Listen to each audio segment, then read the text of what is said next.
Welcome to the Township of Whitewater Region Regular Council meeting for Wednesday, October 2021 at 4:47 p.m. As we gather, we would like to acknowledge on behalf of Council and our community that we are meeting on the traditional territory of the Algonquin people.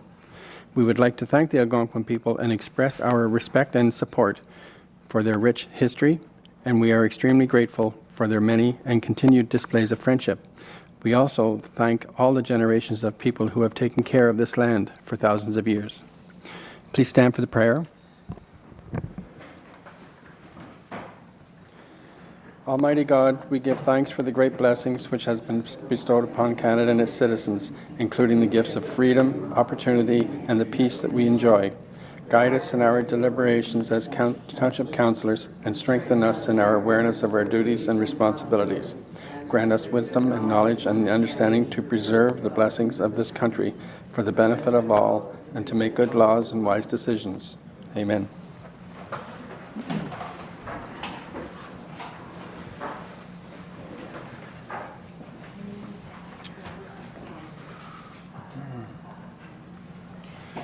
Carmen, there's no pecuniary interest for tonight? Sorry. Okay, something was missed on the agenda, and No. yeah? Yeah. There. Any conflicts with this evening's agenda? Seeing none, thank you. Now we will go to, oh, sorry, there is disclosure of interest, sorry. Public meetings, we're going to 4.1, our guests in-house. Okay.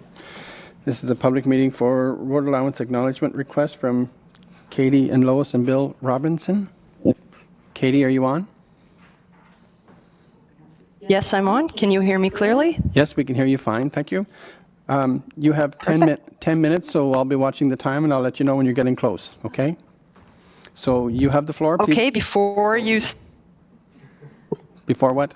Okay, I'd just like to start sharing my screen before we start the timers. Yes, by all means. So Carmen and I have access for that. May I go ahead? Yeah, you're good to go. You're good to go. Okay, let me just get that set up.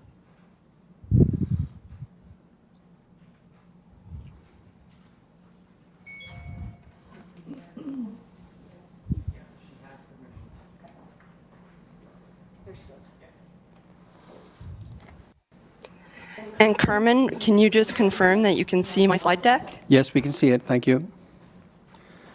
Okay, and just for the record, I have my headset on, so if no one could ask questions during this 10 minutes, at the end of the presentation, I'll take off my headset so that my father can also hear the questions and help with the answers. So yes, that would be with good. that, I'm fine with you starting the...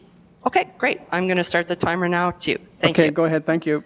So, Mayor Moore, Reeve Regier, Councillors Jackson, Mackay, McLaughlin, Olmstead, and Nicholson, thank you for your time today. And a big thank you to Carmen, Robert, and Ivan for helping us with this request today. So this is the agenda that I'm going to be moving through. Quick introductions, facts and background, the issue, our conclusion, and our recommendations to Council. So first, who am I? I'm Katie Robinson. I'm the daughter of Lois and Bill, and I'm the future executor of my mom and dad's estates. My mom, Lois Robinson, she's listening today. She's the current owner of Lot 29, which is the lot in question that I'm going to be discussing. And my father, Bill Robinson, he's involved on the call today because he handles all the matters relating to the couple's real property. So that's who's in the room with me today. So what are we talking about? Well, this whole 10 minutes is going to be about Lot 29. So you see it here, I've highlighted it in blue. And for those of you that know Westmeath, this black line here, that's Rapid Road. And the line I'm going down now, that's Tim Road. And my mom owns Lot 29, and we're going to be talking about this red circle, which is the road allowance that allows us the access into our property. So the whole presentation is about this little red circle. Here's the story. In 1982, my mom and dad purchased lots 29 and 30 as one parcel of land as joint tenants, and they immediately applied for a land severance to separate the two lots. And upon severance, it was their understanding that there's a road allowance between all concessions to guard against landlocking property. And this is based on Chapter 42 of the Township of Westmeath and Ross, the Act of Parliament from 1874. And they received this at the time of their severance. On the next slide, I'm going to summarize the main points of that chapter. So just when you think of surveying, how this works is they start with a township, they then break it down into concessions, and from there they break it into lots. Well, this act covered the Township of Westmeath and Ross, and in your township, the lots are surveyed into, they're surveyed into lots that are 200 acres each. And this act specifies that sufficient land has been found between the lines actually run on the ground to allow for 200 acres for each lot and one chain for road between the said concessions. And when I'm referring to a chain, that's 100 lengths and 60 feet in length, 66 feet in length. So what that act is saying is every lot has 200 acres, but they always left an allowance for road of 66 feet. Now, in the original surveys, they only measured out every alternate concession. They ran that on the ground with cross-proving lines every fifth lot. But the township always understood and believed that an allowance for road of one chain in width was made for the line between alternate concessions, so run on the ground. So whether or not the line was run on the ground or not, it's always been understood that there's a road allowance in between concessions on that concession line.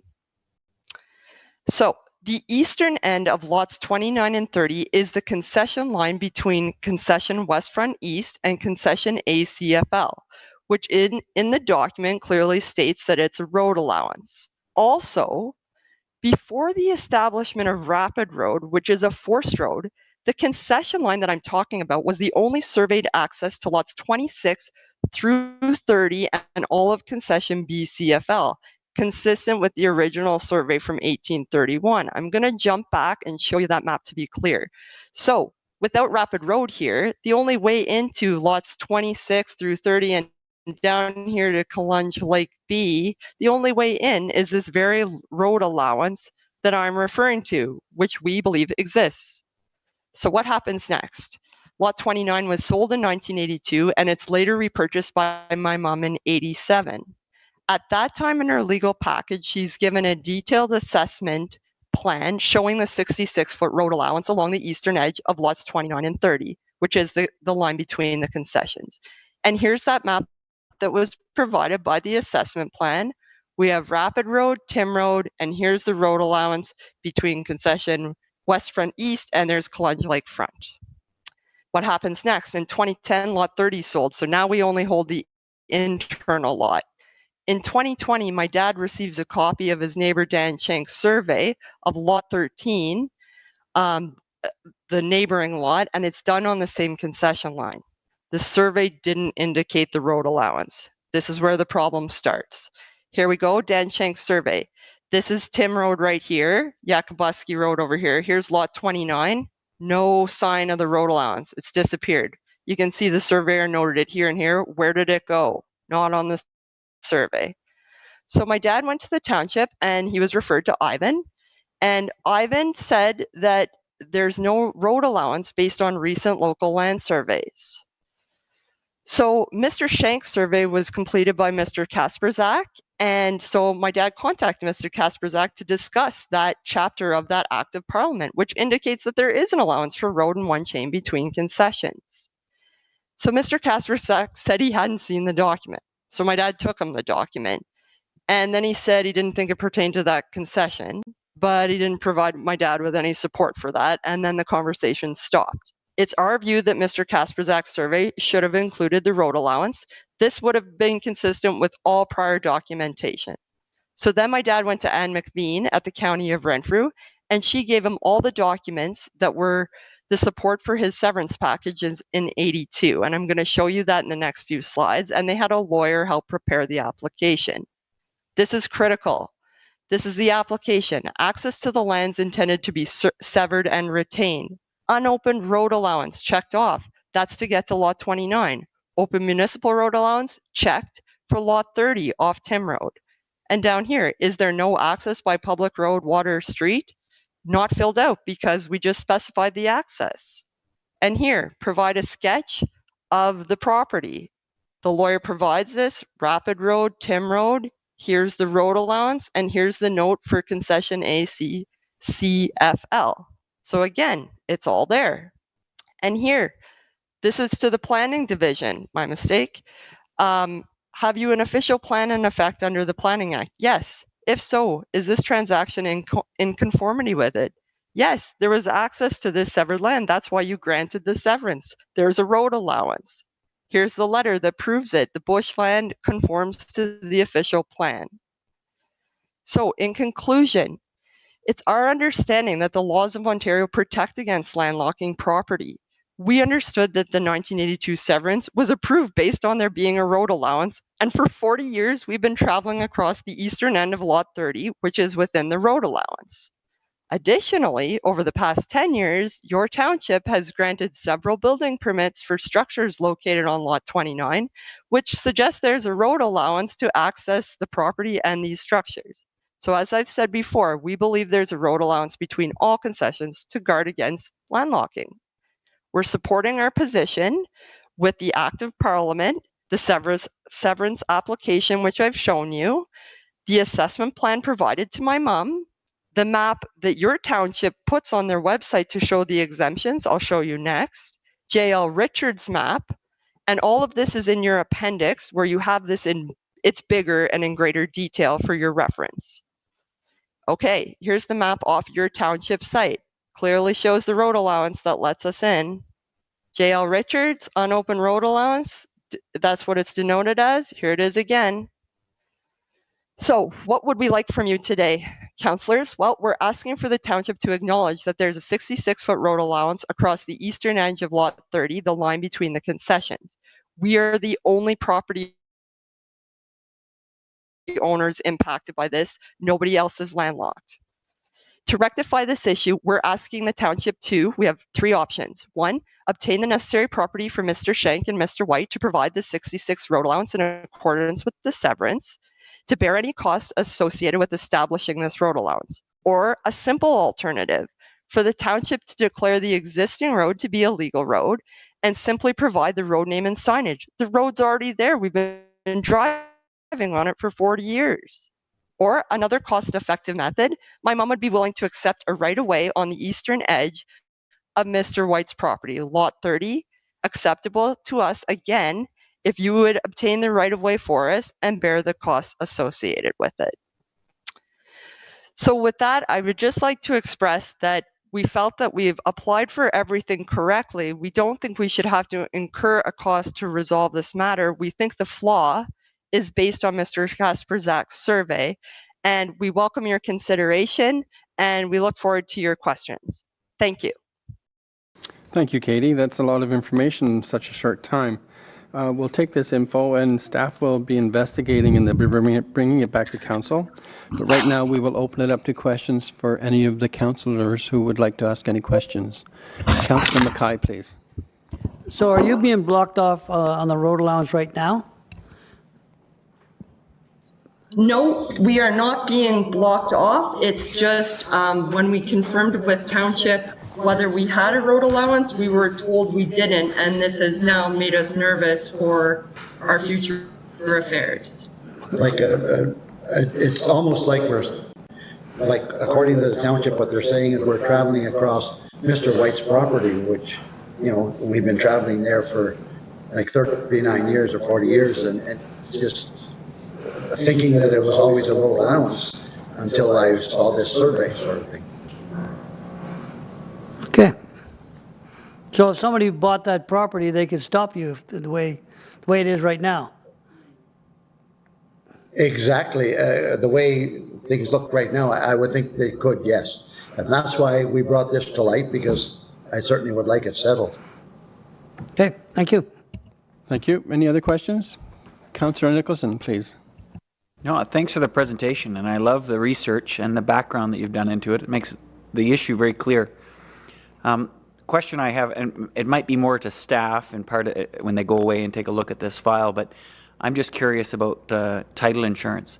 Was there any title insurance on the property when you repurchased it? Your mom repurchased it, I think 87 or something like that?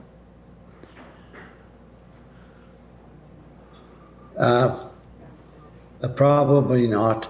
I'm not sure, Neil. No, Not and sure, but we could look into that and get back to you. it would just, and it's only because staff has counseled me on that before in the past. So I would just be curious if there might be a way for title insurance to cover this error, because it's clearly appears to me, just on the information you've provided, it's an error in surveying. But I think we'll get more from the staff once they get a chance to look at it in some more detail and present back to council. So thank you for your time today. Appreciate it. Thank you. Anyone else? Okay, at this time, I'll say thank you to Katie and Bill for joining us, and someone will be getting back to you shortly.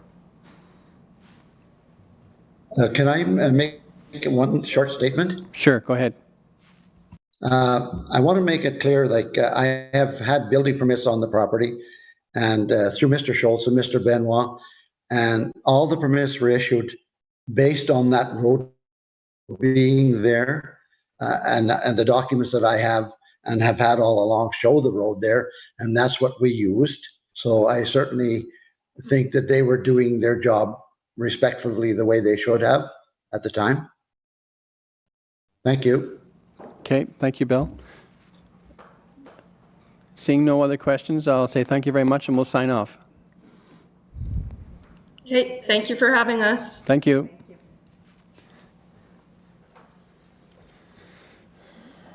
Now we'll move on to announcements. Number 5, Reeve Rigier, please. Thank you, Mayor Moore. We just have one this evening, and that's a congratulations to our clerk, Carmen Miller, for completing the AMCTO's Executive Diploma in Municipal Management. So great job, Carmen, and good job. Yeah, well done. Thank you. And that's everything I have this evening. Thanks. Thank you. Councillor Olmstead. I have nothing, but I did notice Carmen had an extra bounce in her step there today, so must be why. Thank you. Councillor McLaughlin. No, I have nothing at this time. Thank you. Councillor Mackay. Yeah, I'd just like to acknowledge the township for grading the track at the fairgrounds before our little festival, and we had 2,000 people, and we made some money, and it worked out. It was a very nice day, and thank everybody that came out, and thanks for your help. Blaine. Great job. Yep, well attended. Thank you. Councillor Jackson. Nothing at this time. Councillor Nicholson. Nothing at this time. Thank you. And I have nothing. So, Councillor Olmstead, please. Yes, I do forget that I did have one, and it came late today, as a matter of fact. Stuart McBride from the Cobden Curling Association wanted to thank Council and Lane in particular for acting on an issue that we rectified. There was a water break or water issue. I'm not exactly sure of the details of what happened, but we got it up and running extremely quickly for the curling club, and he stopped into the store today to make sure that I thank Council for that. So that's on behalf of Stuart McBride and the curling club. Thank you. That's great, because it's nice to see everybody up and running again, and we don't want to have to slow anybody down by any means. Okay. No other announcements. We'll move on. Thank you. To report 6.1 land agreement. Recommendation that the Council of Township of Whitewater Region approve entering into 2 land agreements to govern the use of the township billboards on private property. Motion and a seconder, please. Councillor Jackson and Councillor Mackay. And this goes to Ivan, please. Yeah, thanks so much. Excuse me. So the 2 billboards we're referring to currently have a sign that was put on by Cogeco. So coming into Whitewater Region on Highway 17, you'll notice on the right-hand side a big Cogeco sign, and the other one is on Greenwood Road near our industrial park, also a big Cogeco sign. So these signs were established back in 2015. They were paid for by Cogeco, subject to the township entering into agreements with the landowners. The terms of that agreement was for 3 years, and after the 3 years would conclude, the sign structures would be sort of essentially the township's property, so we would own the signs. So at this point in time, we do own the signs. The agreements have expired, and there's been no correspondence from Cogeco between 2018 and today. So our goal here is to erect new signs, if you will. So the signs would stay the same, but new message on the sign, if you will. And it's attached to the report on the last page, the renderings for those 2 signs. So these land lease agreements, so the one would be with Ray McLaughlin. We did have a previous lease agreement with him for the highway, the one adjacent to Highway 17. And then the other one is with Gilles and Kelly Mellinson. That's over in the industrial park. It's a property that we formerly owned. We didn't have a former agreement with them, so when we sold the property, it was agreed that that sign would continue to exist. And we're just looking into setting up an agreement with them for that. So quick, essentially the agreements would be for a period of 3 years. For 3 years for the first term, and then successive 2-year terms. Annual rental fee would be $700, subject to invoicing from the owners to the township, and that would be accommodated within our operating budget on an annual basis.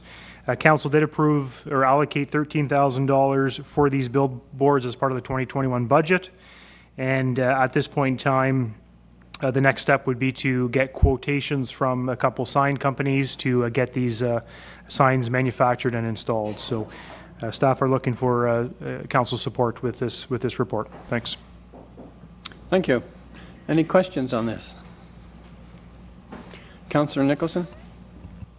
Yeah, I think I like this. It's really nice, and especially this industrial park one with all of the businesses in the park across the bottom. I'm assuming that they all agreed to put that on there, or they will? They will agree at okay. some point in time, yes, subsequent to this report, if you will. And there might be some missing, and we'll add them that come in. But I think it's a great idea to promote, just like you said, on the second one, shopping local and what businesses we have locally. So I'm very much in support of this, and I would encourage us, there may be other spots in the township where similar signs could be placed, and I think I would encourage staff to continue to look for those opportunities. So thank you. Thank you. Councillor Jackson? I think speaking of other spots, I noticed the sign just outside of Cobden here coming in to Whitewater Region is damaged. Are we going to be, I know the piece that is broken off is on the ground. Is it going to be put back up, or is it going to be replaced with a similar sign like this? Because I really like those signs. I think our goal is to sort of do this in a progressive manner. So in 2022 budget deliberations, we are proposing to examine those two signs. So they're just outside of Cobden. So those would be the two next signs we'd look at. Okay. I guess if somebody can just fix what's there then, take it out of the ground or whatever. It's just past Snake River line. I know where you're referring to, yeah. Yeah. Thanks. Thanks. Thank you. Anything else? Seeing none, call for vote. All in favor? Carried. Thank you. 6.2, Olmstead-Jeffrey Lake Road Construction Update. Recommendation of the Council of the Township of Whitewater Region receive this report for information purposes as it relates to an update on the Olmstead-Jeffrey Lake Road project. Motion and a seconder, please. Councillor Olmstead and Councillor McLaughlin. Lane, please. Yeah, thank you. Yes, so this report just for an update for council. So the project has been going on since last year with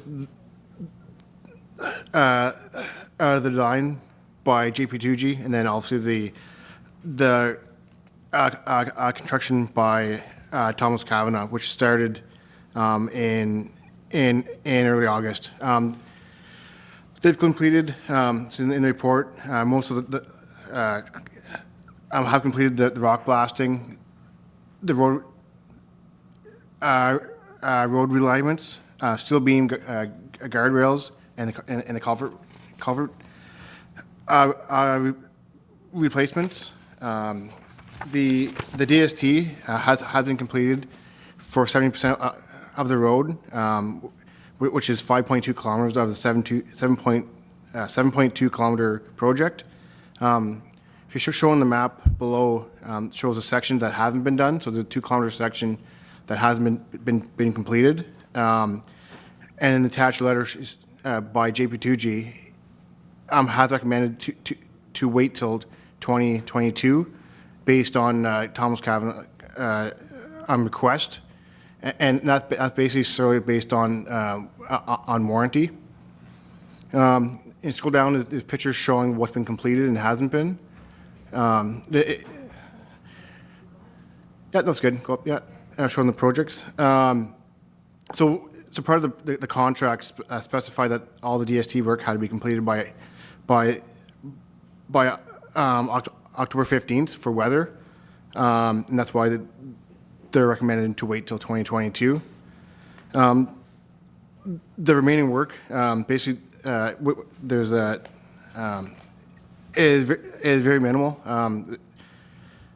which is provided in the report. The major portion is that the 2-kilometer stretch of DST, storm drainage has to be completed, and just the asphalt tie-ins into the driveways, and then the speed signs, which will be installed this year by township staff. Thank you. Okay, thank you. Questions? Councillor Jackson, please. I think any of the driveways that need to be tied in better need to be addressed before the winter time. I know there was one in particular that I received an email from, and I believe that you did go out and check that one at Lefty Lane. I know that one's has been a very difficult intersection sort of thing. And there might be a few other ones that need to be addressed prior to winter. So I don't know if that's their intention or if they're just going to leave them until next year. But I would prefer that they identify the ones that absolutely need to be done before we put snow on the road. Yeah, if I can point to that. Yeah, so JP2G and township staff have provided Kavanaugh with a list of driveways that has to be fixed prior to winter. Okay, thank you. Any other questions? Councillor Olmstead. Yeah, no questions. Just I've had a lot of positive comments from the residents in that area that they're really pleased with the work going on. So probably about 8 or 10 different people have commented how happy they are with the work. Thank you. That's good, because it was a long time coming. It's nice to see it getting to fruition. Councillor Olmstead, Nicholson, sorry. No, beautiful, and it looks awesome. Like really, with those rock cuts gone. I don't know what it's like to drive a school bus on them, but Councillor McLaughlin hasn't complained, so I'm assuming it's good. He's not driving. Oh, well. There. We had that little bit of intelligence coming back to us on that road, and now it's gone. So no, I'm very happy with the work. I'm quite impressed with the letter from JP2G. I thought they did a good job anticipating our pushback on why the delay and what was the benefits of supporting the delay. So I completely see that. That's a very good letter. I just wonder, Elaine, and just from a roads perspective, the fact that we're going to have to maintain that as a gravel portion for the winter, is that going to cost us more money? Is there more investment going to be required in that gravel portion in the spring for them to start up? Or is this kind of cost neutral? It's really just a delay in time? So yeah, for staff, we'll maintain it during the winter time. In township and JP2G is working with Kavanaugh for the startup costs in the spring, which we'll bring back to council if there is a change, if there is a cost. Yeah. Okay, thank you. Any other questions? Seeing none? All in favor? Carried, thank you. Now we'll go on to 6.3. Tender 2021-17, recommendation of the Council of Township of Whitewater Region approve the award of tender 2021-17 undercarriage replacement for the 2014 John Deere 655K crawler loader at the cost of $30,703.28, inclusive of non-refundable HST. Motion and a seconder, please. Councillor McLaughlin, Councillor Mackay. This goes to Lane, please. Yeah, thank you. Yeah, the report is just based on the tender that was sent out to replace the undercarriage on our 2014 crawler loader that has over 4,000 hours on it, and it's used for daily cover and working at the landfill. The township only received one bid from Brant Tractor Limited, and the life expectancy of the loader is about 5 to 7 years left after the undercarriage. The undercarriage was included in the 2020 budget which included 25,000, and the cost overages will be covered by the end of year surplus and reserves. Thank you. Okay, thank you. Any questions? Councillor Mackay. When you say undercarriage, you mean the tracks and the bogey wheels and everything else in there? That's correct. Okay, thank you. Thank you. Councillor Nicholson? Just curious, what's the replacement cost on that item? About approximately.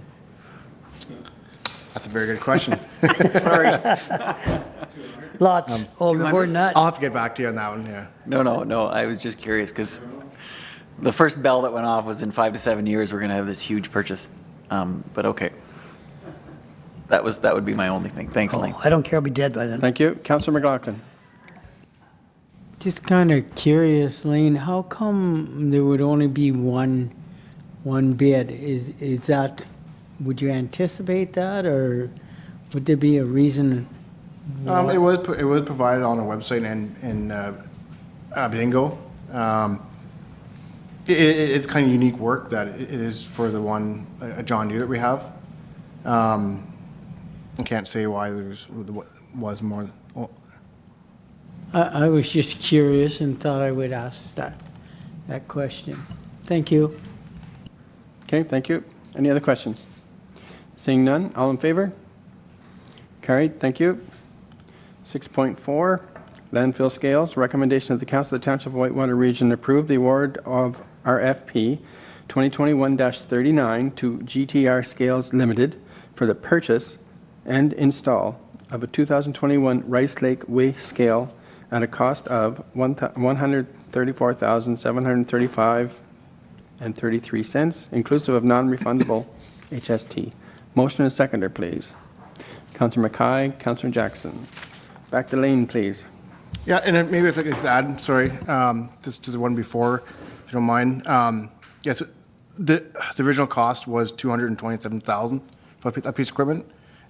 We had in our capital replacement, we had 230 in 2026, but obviously that would be pushed a year or two based on the. Yeah. Okay, thank you. Sorry. Yeah. So this is RFP 2021-39 landfill scales. Council did ask staff to come back with RFP for the scales for the landfill. Back in the spring of 21, we obtained JPG to prepare a new site plan and use of approved capacity and expansion study, which they've been working away. Since the request by council, JPG moved on from expansion more on the site plan to get the site right for a landfill scale. It was I determined that a 60-foot scale would be appropriate for the Roth landfill, and we specified an RFP based on that that was sent out, and 12 companies picked up the package and received four bids from 3 companies, ranging from $142,000 to $158,000.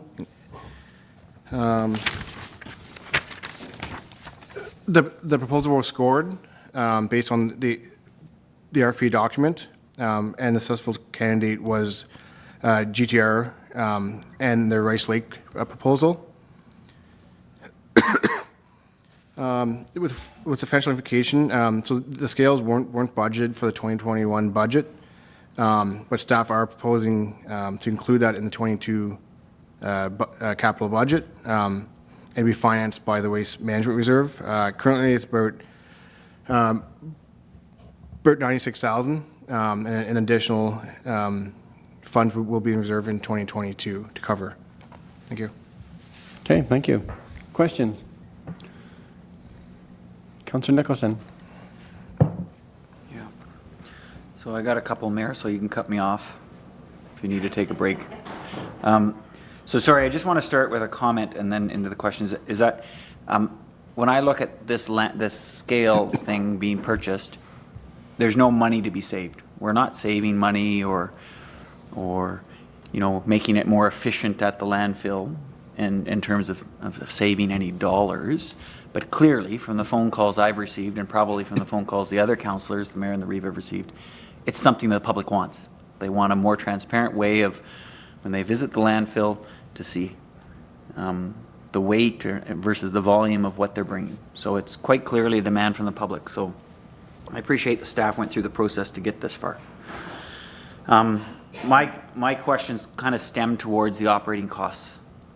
So there's the purchase cost, but then how do we keep this thing running through its life? So the question I'll throw at Lane, the first one is just, is it a 1 or 2 man operation, and how does that compare with the requirements for manpower that exist now? Are we going to have to, is there more staff hours required to operate this?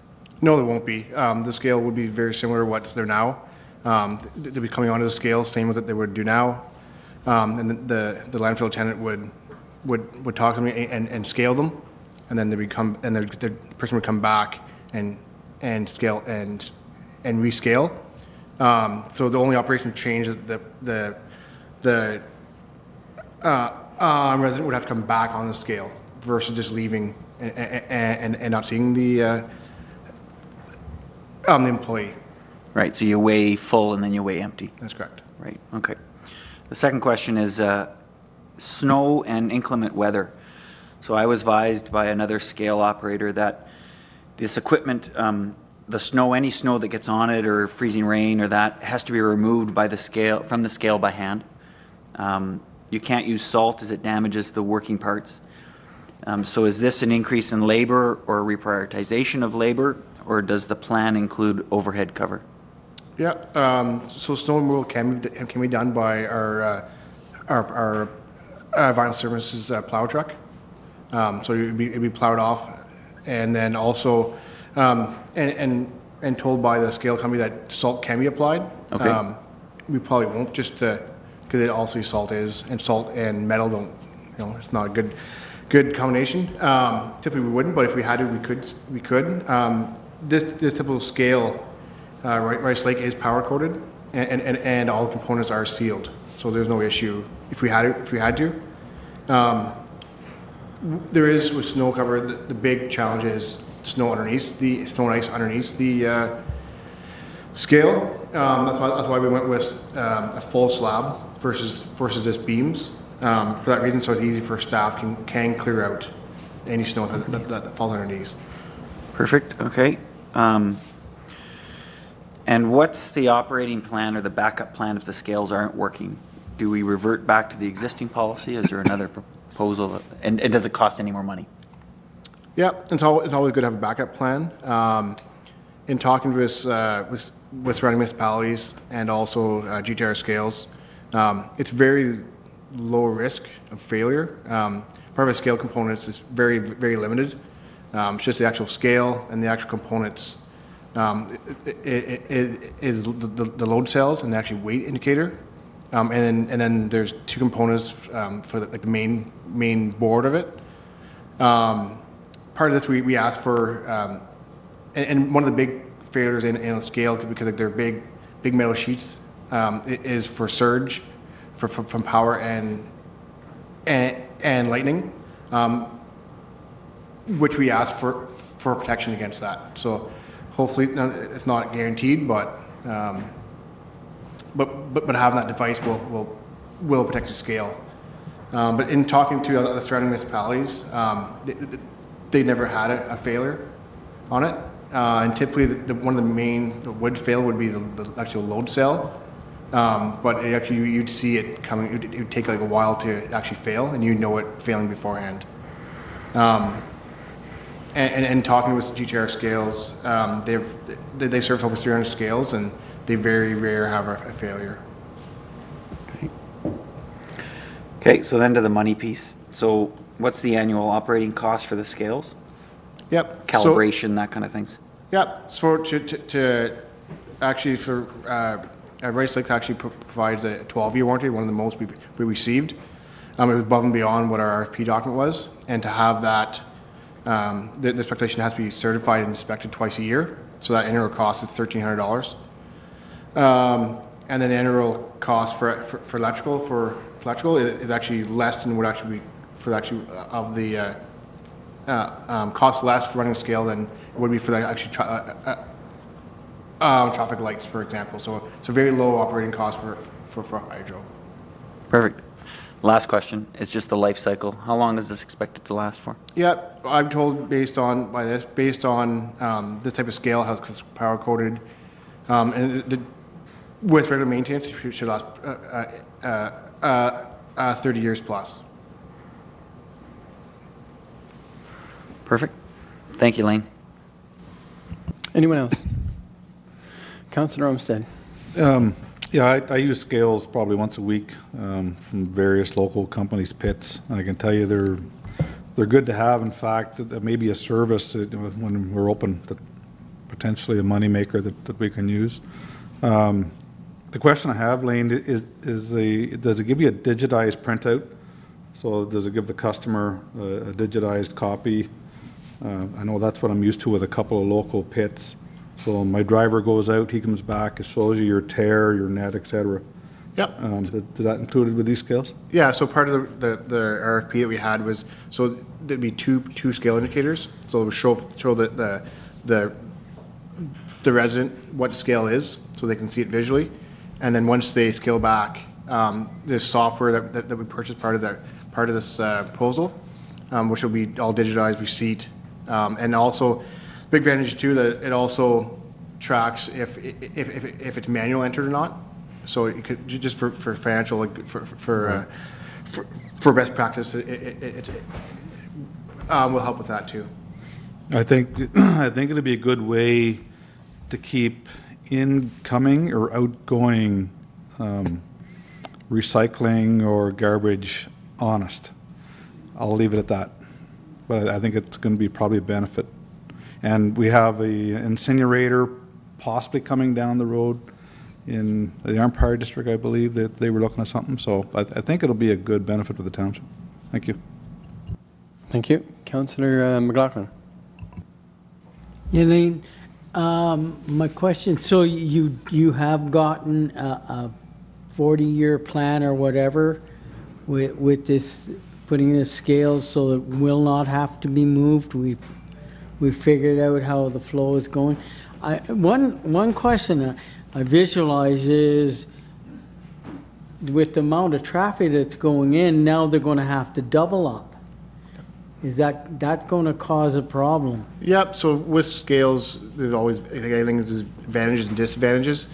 The advantages of scales, it's most unbiased decision, like for actually charging the weight.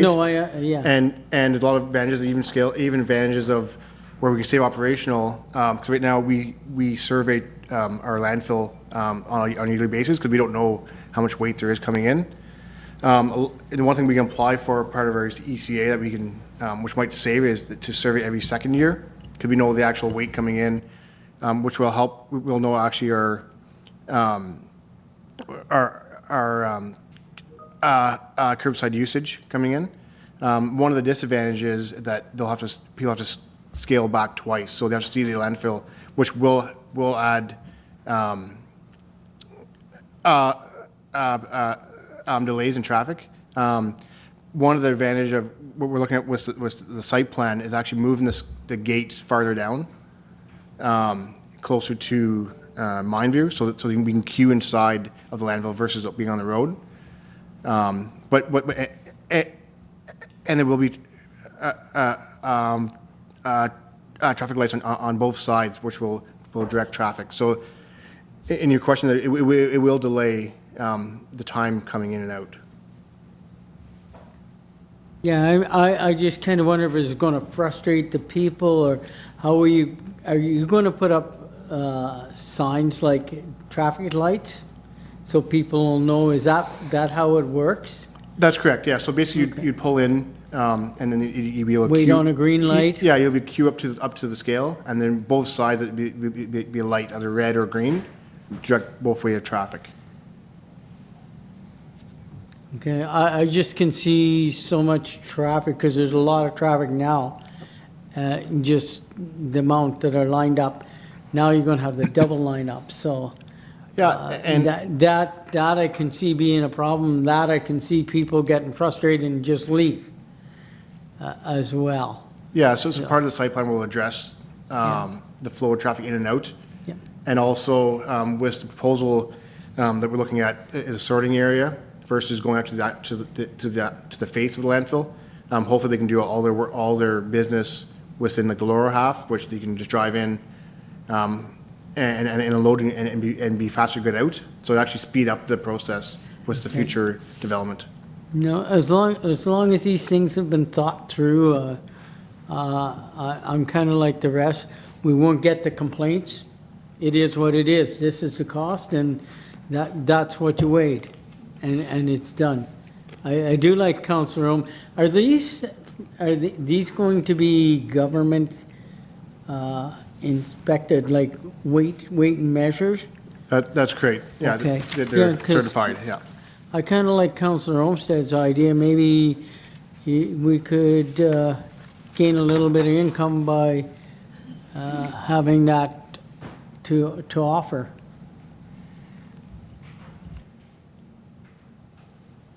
Okay, thank you. Councillor Mackay's first. Oh, sorry.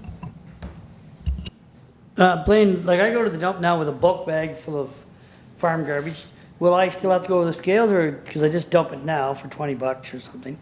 Do you have, for small loads, you still have to go with scales? That's correct. So Every vehicle goes scales? the proposal will be every vehicle, even for the free items. Yep. Just so we can track it, Okay. which will help our ECA and help for any funding in the future. Okay, good enough. Thank you. Reeve Rigier? Thank you. Just a quick question, Lane. Do we know when they're coming up, when we would anticipate the arrival? Like, would it be in the spring? Is it this fall? Is it winter? Yeah, so it's they're hoping after tonight to go ahead and purchase the equipment. Yeah. And hopefully start in the first week of November and be installed and commissioned by the 15th of December. Perfect. Thanks. Okay, last but not least, I have a question. Does this have a power fail backup if the power is off? Yes, it will. So the part of the system will be a computerized equipment and also UPS for backup for the computer and for the scales. Okay, because it's nice not to, the way the power goes off fall in the spring when the winds and whatever. Okay, any other questions? Councillor Nicholson again? Just the numbers now. So if I take the cost, the life cycle of that item over 30 years, we're talking about $4,500 plus the operating. So for $5,800, we're offering a service to, there's no money to be saved. So unless we have these other advantages that you talked about, the ECA survey and Councillor Olmstead with other opportunities that may present itself with recycling and keeping things honest. It seems to me like a reasonable cost for us to offer this higher level of service to the community. And in fact, that's what they're asking for. So yes, it's not been budgeted. Yes, we're taking from reserves. But I think we've done the research and I feel it's a reasonable cost. So, and just if I can add on Thank the you. efficiency side, there will be effectiveness because you'll be charging accurately. So there'll be some consistency, not that there isn't, but transparency in that, so that cost is probably mitigated somewhat. Okay, thank you. Seeing no other questions, I'll call for a vote. All in favor? Carried, thank you. 6.5, Assistance on the Ottawa River. Recommendation that the Council of the Township of Whitewater Region approve entering into an agreement with Whitewater and Wildland Tours Limited for assistance on relevant sections of the Ottawa River. Motion and seconder, please. Councillor Jackson, Councillor Mackay. Thank you. And this goes to Rob. Thank you, Mr. Mayor. So this is brought back, and we've addressed any concerns about declaring something an emergency service or exclusivity. So just minor tweaks. What this allows us is to call on wilderness tours, which we have in the past when we need assistance with access to boats and qualified operators. It's not an exclusive request for service, but it just allows us to have an agreement that allows that. So we've made minor changes. They've been provided to Mr. Kowalski, and I haven't heard any issues with them. And so you have the red marked copy of the with the changes attached to the report. Thank you. Any questions? Councillor Jackson. Yeah, I think it's important that we not only have this in place, but then make any other company that is requesting to be of the same agreement to be put in place as well. My understanding is Wilderness Tours is the only one that has ever responded, and probably the mayor could say yes or no if I'm correct, but I'm not aware of any other company that or individuals that have responded other than those from the staff at Wilderness Tours. So we thank them for what they've offered us over the years without a complaint and always there when we need them. And they're more than happy to help out. And I know the other companies would be as well if called upon, but we would ask that they enter into the same similar agreement. And as long as Wilderness Tours has reviewed this agreement and they're okay with this, then I'm certainly in favor of this agreement going forward. Thank you. Okay, there was one time where the other company was involved. They both sort of arrived in the rapids at the same time, so they both took part. But there was an incident at the other company ahead down Rafting Road, and they were helpful, very helpful with the fire department. In fact, the staff stayed overtime for free to help. So both companies are well respected and work with others. So any other questions? Seeing none, call for vote. All in favor? Carried. Thank you. Now we move on to 6.6, Departmental Workplan. Recommendation that the Council of the Township of Whitewater Region receive for information purposes an update on the 2021 Departmental Workplan progress. Motion and a seconder, please. Councillor Mackay and Councillor Jackson. And this goes to Rob, please. Thank you, Mr. Mayor. So we used to just do CAO work plans, and I've included everybody so that we share in the fun.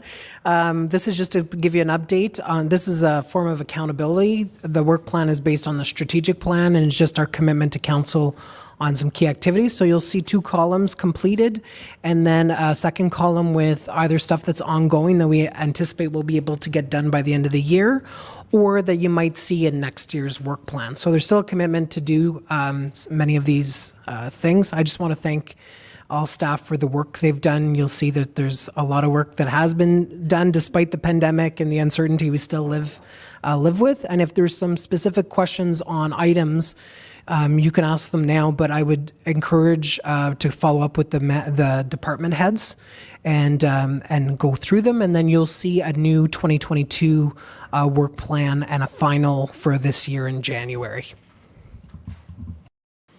Thank you. Any questions? Seeing none? Okay. Thank you. Motion, all in favor? Carried. Thank you. Now we move on to 6.7, Employee Group Benefits Reward. Recommendation that the Council of the Township of Whitewater Region approve the 2021-22 renewal of the Employee Group Benefit Plan with Manulife for the term of October 1, 2022 to September 30th, 2022. Motion and a seconder, please. Councillor Mackay and Councillor Nicholson. Thank you. And this goes to Rob. Thank you, Mr. Mayor. So you'll see that it's an overall 8% increase, and our broker, who's a local man, and Mr. Pat St. Michael, worked it down. It was meant to be higher. So despite the fact that the union decertified and we had our roads crew get benefits they didn't have before, long-term disability is actually flat. And you'll see a decrease in dependent life care, dependent life. The increases are in health care and dental care. So the treasurer has this number confirmed, and you'll see it reflected in the 2022 budget. Thank you. Any questions? Councillor Nicholson. Yeah, for the CAO, Mayor, the leg review, it didn't make an effort for this to go across municipalities for economics? So what we did is we did an apples to apples comparison of our coverages and what So the county plan is now with Manulife. So we had our current coverages confirmed through the county plan to see if there were any savings, and at the time there weren't. We anticipate to go out for broker services next year for the following renewal time, and at that time we could also look again to see if we would join in the county plan. Most municipalities in Renfrew County, if not all, are part of it. We did do an apples to apples comparison last renewal, and it found that we had some savings because our group tends to be a little younger. The issue is year to year, I'm not sure what the county plans increase is. They're also served by Manulife, so it's really dependent on usage as well. But again, we'll review again when we go out to broker services and look at that option a second time. But we did look at it within the last year. Thanks, Rob. The second question is just my ignorance, but it's only full-time employees? Like the firefighters don't have access to this? No, so this is just for our full-time complement. The firefighters have access to a different insurance program, and the calendar renewal is January 1st. So you'll likely see a report. I know we got the numbers in, but you'll see a report for November 17th, and then those numbers will be reflected. It's VFIS, I believe. So we've had that for a number of years, and we extended it a few years back, but that renewal is January 1st, but you'll see those numbers for the budget. Councillor Jackson, please. Yeah, in the VFIS, there is no health or dental. It's just AD&D and life. And there's no long-term disability because they're not full-time employees, just so to be clear as well. But yeah, a lot of the municipalities do. So it's the Renfrew County kind of administers it a little bit along with people from Cowan, and they're the brokers, and then Manulife is the supplier, and then it just depends on what your municipality offers. So just because we're with that somebody's with the county doesn't mean they're getting the same benefits as a county employee. It's all separate but together. It's kind of weird, but yeah. Thank you. Okay, we got two here, so we'll go ladies first. Rebrigger. Just a housekeeping. Should that Manulife for the term read October 1st, 2021 to September 30th, 2022 in the recommendation? Yes, we'll just make that okay in the recommendation. Thank you. Councillor Olmstead, was that the same thing? Okay, all right, we're cleared up on that. Any other questions? Seeing none, all in favor? Carried, thank you. 6.8, update on arena requirements. Recommendation that the Council of the Township of Whitewater Region direct staff to implement the Renfrew County and District Health Unit guidelines on vaccination requirements at recreational facilities effective immediately to be consistent with other municipalities in Renfrew County. Motion and a seconder, please. Councillor Olmstead and Councillor Jackson. This goes to Jordan, please. All right, thank you. So I just want to bring forward a report tonight just to update Council on operations, which of course were implemented based on the guidelines of both the provincial government as well as our health officials. And the report also speaks to the consistency in our protocols with neighboring municipalities throughout the county just to ensure proper control mechanisms are in place. That's something that has been very difficult since all this has taken place. In addition to this, governing bodies as well as associations such as Hockey Eastern Ontario and the Ottawa Valley District Girls Hockey Association will be implementing these guidelines in the very near future. So I guess the point here is that this is something at this time that's actually not going away anytime soon. I also wanted to bring Council aware of what's taking place in Beachburg. So we are set to open there November 3rd. The water main break at the Beachburg Arena has been restored, and we are going to be moving forward with ice operations beginning October 22nd, so this Friday. Westmeath, we're still experiencing some additional issues with our water, and staff are currently in the process of resolving them. We should have more of an update for Council in November, once we find out more information. So I think at this point in time, maybe I'll turn it back to the Chair, and if there's any questions from Council, I'd be happy to answer them. Thank you. Any questions? No concerns, no questions? Councillor Nicholson? Good. I'm glad that we got Beachburg opened, and I applaud you and your staff for working to get that open for November 3rd. I'm assuming that Silver Stick or even just the Petawawa work being done is going to allow for some overflow to come to Beachburg, so I thank you for trying to make that November deadline. At the, sorry, and I'm going to save some of these questions.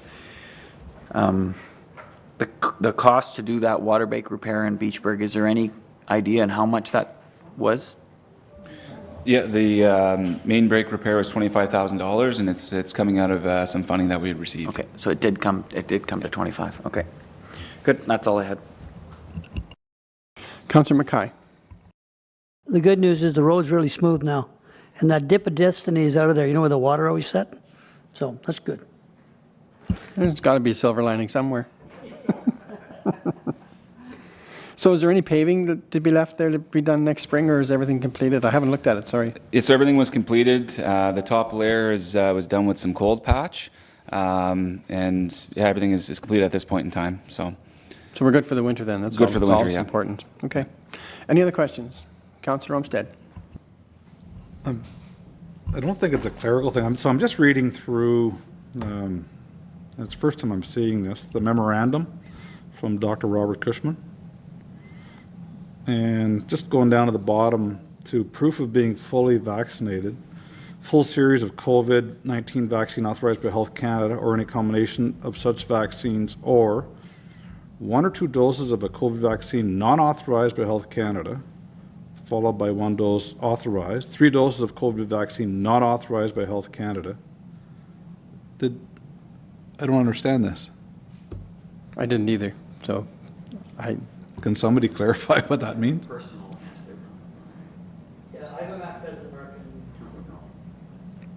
It's okay. What does Councillor- not authorized by Health Canada mean? Councillor Nicholson has shed some light. And only from my brother's experience, he works overseas. So he got the Russian one, and he was able to come back into Canada as long as he got a 3rd dose of a Canadian one. So they counted as 2 Russian ones and a Canadian one. So it's just those combinations of whether it's WHO but not Canada hasn't recognized it yet. I think that's what they're going at. I'm not an expert, but just the personal experience I've had with my brother. So you can have 3 doses of Russian. Okay. There's also Johnson & Johnson too. I don't know where Canada stands on that, or Ontario, so I know in the States they're not having such luck. But okay, any other questions? Seeing none, all in favor? Carried, thank you. 6.9. Vaccination, testing, and accommodation. Recommendation that the Council of the Township of Whitewater Region 1 approve a vaccination policy for employees with a staged approach, inclusive of testing, accommodation, and exemptions as outlined in the policy. Number 2, approve a vaccination policy for council and volunteers served on task forces with a staged approach inclusive of electronic participation as outlined in the policy. And 3, direct the clerk to provide the policies to boards, commissions, and outside bodies with representation from the Township of Whitewater Region for consideration. Motion and seconder, please. Councillor Jackson and, pardon? Councillor Jackson and, do I have seconder? Reaver Gear. Thank you. And this goes to Rob.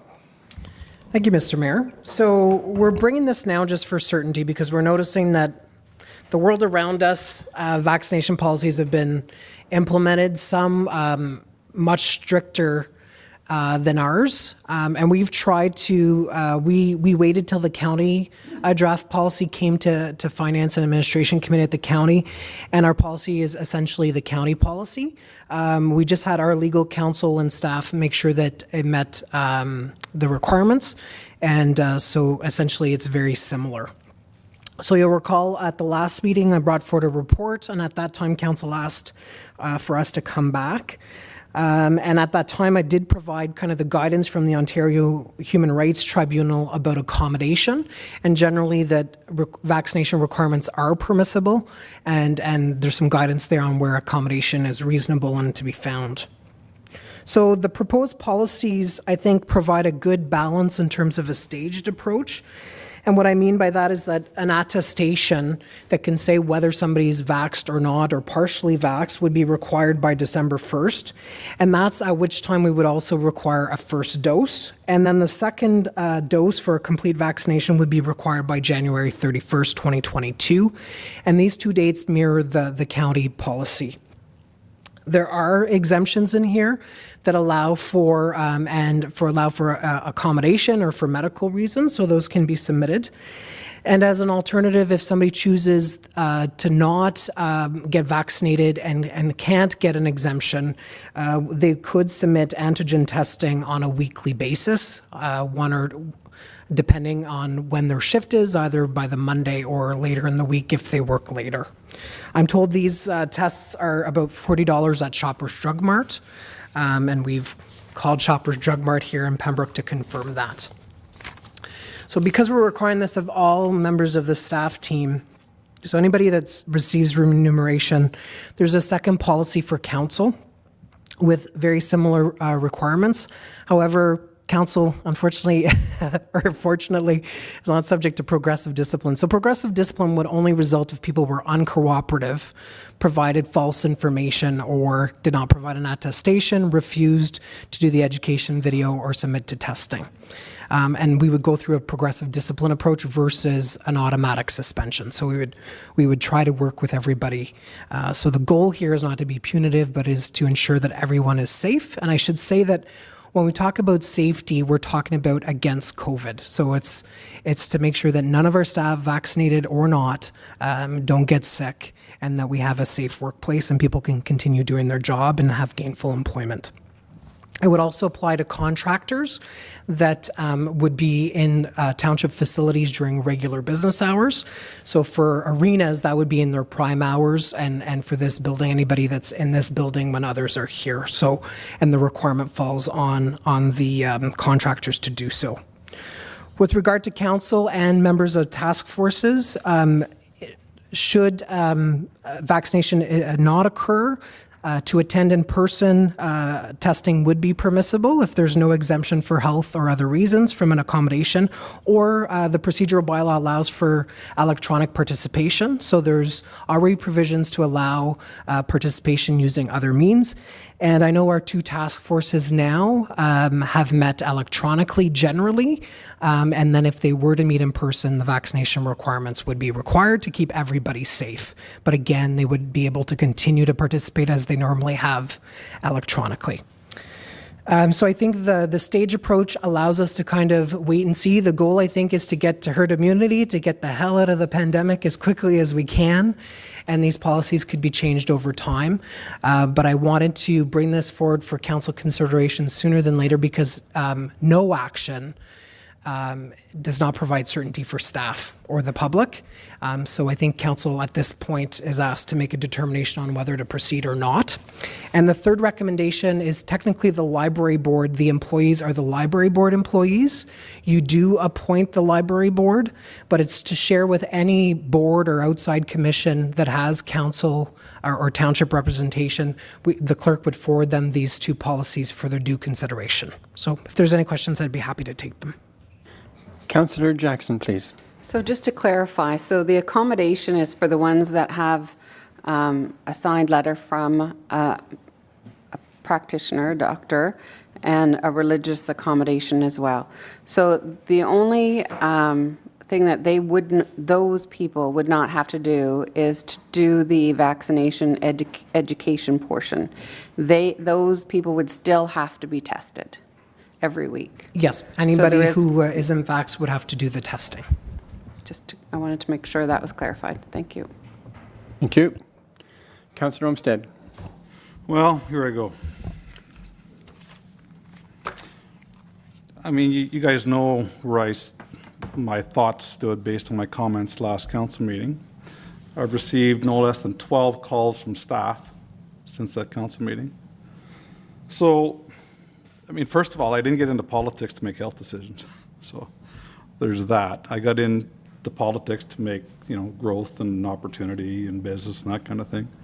So we asked for more information based on the last council meeting, right? We wanted more data I want to know where did we get, last council meeting, Charlene, if you're wondering, I think the go away stance was please provide us more information so we could make a decision. I think that's where we left it. We can look up the.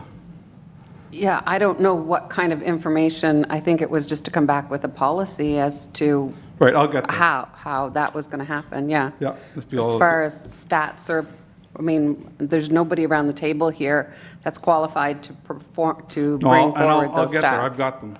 So I'll get there. Rent local. So request for some more data. I'm data driven. I think some people around the table are data driven. We're scorecard guys. We're competitive people. And I've always tried to rely on good quality local data, not news, not Facebook or Israel or Texas or all this BS that's out there. We want good data to make good laws and wise decisions. We say it every meeting. Let me first state that I have the deepest compassion for anybody, sympathy for anybody that's been affected by this terrible disease, as I do with any mental or physical disease. I have that compassion for them. I'm not against this vaccine whatsoever. I'm just not. You can ask me about my status later. I'd be happy to share it with you. But after 2 years now, we've got good data, Renfrew County data, that was presented to the CAOs last week, I'm not mistaken, Rob? Just you guys, yeah. So going through this data, I want us just to remove all the emotions or political agendas, affiliations.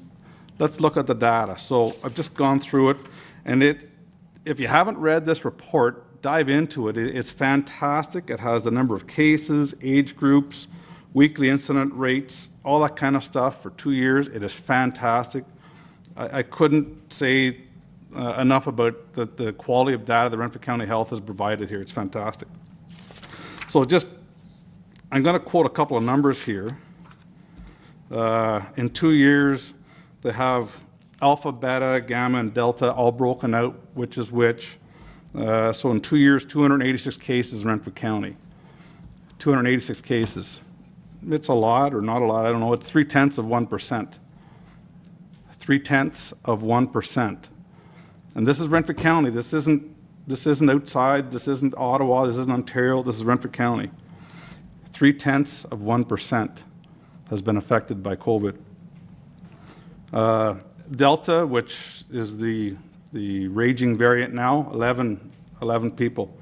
So I can't even do the math on that. It's in the 0.01%. So the question I have based on that is at what point do we start going back to normal? At what point do we go, okay, we got to start supporting our businesses, and families, and restaurants, and and I get that. So skip over to page number 5. So June, July, August, 0 cases. No cases in Renfrew County. So again, the question is, what's the established benchmark? We keep, and it's a pandemic, absolutely. It's global, absolutely. But what is the benchmark that we start kind of going back to normal? We've had 0 cases. So is it the number of cases? Is it time? Is it like, are we talking months? Are we talking years? What are we talking to go back to normal? Are we talking about % vaccinated? Because that's now, I think, at 80 or 85% double vaxxed, right? So the question I have is, at what point do we go, okay, we've got to move on. This is really affecting a lot of people's mental status here. You want to talk about raging incidents. 50% of families are dealing with mental issues. And a lot of it, I can tell you, is because of what's going on here. So finally, and God bless them, they come out and they did report the adverse events. So 184 adverse reactions to the vaccine. Renfrew County data. So if you want to put that in context, that's 0.2%, not very many. But if you relate it to the number of COVID issues, out of every 3 people with COVID, 2 of them have an adverse reaction to the vaccine. So 3 people COVID at 102,094, 2 people with an adverse reaction. So 0.3% with COVID, 0.2% with an adverse reaction to the vaccine. I'm not making that up. It's here in their data. 2 years of COVID, 6 months or whatever, 9 months of vaccine. So, and I'm not saying I don't believe in it. I'm saying I think it's too early to tell the staff that put a gun to their head and take this thing. And, you know, again, I wish we could leave it up to their doctors. I'm not a medical expert. I never will be. But I can tell you, I don't want to be in the hook for it. And that this data is now public data. It's out there. So I personally, I think we're too early to be implementing a policy. I think the data is there for people to, I'm a data guy, the data is there to say, hey guys, we really got to watch what the hell we do here. And I've been one of them in a business saying that. So I'm not here talking on both sides of my face, I'm not. So one, I think it's too early to force a policy. Number two, I'm not happy with the policy that's presented. I am happy it's not nuclear at this point. Meaning, you know, we're forcing people either you get it or you're not working. We're not there yet, but are we going to get there? Is that the next step? And they've got this data in front of them. What is the expected end date of this policy? So here we're putting a policy together, saying you guys got to do this, or you know, get the test or whatever else. What is the end date? We've had 0 cases for months on end, and we're going to make people go out of pocket. Some of these people have already lost jobs. I've had calls from them in other sectors that work for the township. They've already lost another job because of it. So they're already financially hit already. Now we're going to say, you need to take a test, and it's going to cost you $40 every time you take this test. Right? That's what we're saying. So I don't know, what is it? They take home $20 an hour or whatever the heck they take home. So 2 hours of wages, we're going to nail you every week. It's going to come out of your pocket. So anyway, I want to thank Renfrew County District Health for that. It was a fantastic report. It's available to anybody to go and see. I want to thank you guys for letting me speak. I'm obviously very passionate about it. Again, I don't like making decisions on people's health, and that's why I'm so passionate about it. You know, we can make a decision on a $13 million plant, and we'll get over it in 2 minutes. But when it comes to somebody's health, I'm gonna take my time. I talked to Renfrew County Health on a number of things. So let me just share with you my conversation. So I've dug in, I've done the research. I don't know how many of you guys have taken the time to talk to, you know, the Mennonite community, Inuits in our community, Renfrew County Health staff. I have. The one thing that so there's been 10 deaths. So my question was, okay, 10 deaths, that's 9 1,000ths of a percent. Renfrew County, 9 1,000ths of a percent has passed away from COVID in Renfrew County. So my question was, what's the total deaths from 2021, 2020, 2019? We don't know. And Renfrew County Health have been very honest, very forthcoming. They don't know. I said, well, how do we compare? So what's the number of cancer deaths? We don't know. Heart attacks? We don't know. So who feeds this information to Stats Canada? They don't know. So how does it get calculated when there's another disease and COVID? So somebody has another disease and COVID and they die, COVID death. How about inoperable cancer, because this happened, and a COVID death? COVID. How about a heart attack, which has happened? I know the person, they didn't die, and COVID goes down as a COVID death. What about hospice? They're in hospice. This is my conversation with Renfrew County Health. And I've recorded it, so I want the data. Give me the data. What about hospice and COVID? Go down as COVID, if they've been tested for COVID. So I think it's a slippery slope. And when I asked them about bringing a policy forth, their exact comment to me is, why are you bringing your own policy forward when the province has not done it? So if the province does it, then you follow the province. That was their exact comment. So anyway, I leave that with you. Thank you for letting me speak about it. Again, I'm passionate about it, but I hope we all use this. We all got an email on it. I hope we all use this to make good laws and wise decisions. That's what we've been elected to do. Thank you. Thank you. Councillor McLaughlin, you had your hand up.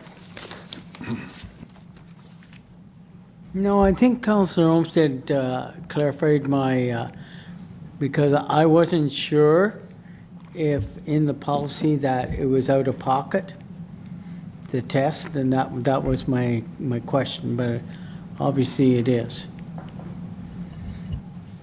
Okay, thank you. Anyone else? Councillor Jackson? I just want to clarify, while I appreciate everything that Councillor Olmstead has said, the one thing that I do disagree is that we are not making a health choice for any one individual. We are not saying that they shall be vaccinated. We are saying if they choose not to, and that's their health choice, not ours. It's their health choice. So I take a contention with that statement that we're not telling them to get vaccinated. We're telling them, we're putting a policy in place that the cost that has costed businesses, municipalities, the government to provide masks, to provide cleaning products, to do the extra cleaning, to provide these partitions, to provide so many things. It's such a costly way of doing business now. We have to, at some point in time, it has to go down. I also say that in September, or maybe it's into October now, there was a number of cases that came out of Madawaska Valley. They declared it as a, whatever they do. There was 12 cases that came out of Madawaska Valley. So it is tough. As things are opening up more, there's more people traveling. If we all stayed within Renfrew County and we blocked the borders off and we said, okay, nobody can come, nobody can go from Renfrew County, then we're safe. I'm reasonably safe. My family's reasonably safe in Renfrew County. Totally agree with Councillor Olmstead on that. The problem is now we're opening up. People are traveling. The borders are opening now. The airports you're going to be able to travel. I know I'm going to be one of those first ones that as soon as I can figure out a date and where to go, I'm going to travel. I want that freedom. I'm not making a health decision, nor do I want to make a health decision for any individual themselves. But I want out of this pandemic. And there are a lot of companies that are forcing employees to get a vaccination, Hydro One being one, hospitals being two, long-term care, paramedics, they're all forcing. So we're not going to that extent. We're not saying that we're making that health decision for them. We're giving them the option. And the option is to leave their job or? No, it's not to leave their job. Yet. No, that will never be a decision that I am prepared, and it's not in the policy, and it's not ever going to be there because that's not something I'm prepared to, well, I'm not prepared. I don't think anybody else is prepared to take that choice away from the individual, whereas other companies have taken that choice. But around this council chambers, I don't believe there's anybody that wants to take that away from anybody. I'm not making a decision health-wise for anybody. I'm making a decision to move forward out of this pandemic, and hopefully we can. If all our staff were committed to staying within Renfrew County, with staying within Whitewater Region, not going to Madawaska Valley, not going to other places, then that's a whole different ballgame. But we're not confining people to do that. And when we open up the masses, you see how busy the Shell station, the Tim Hortons is, the restaurants. I don't know many people anymore. They're not from around here. They're traveling through. It's crazy the amount of people that we get in contact with now compared to when everything was shut down.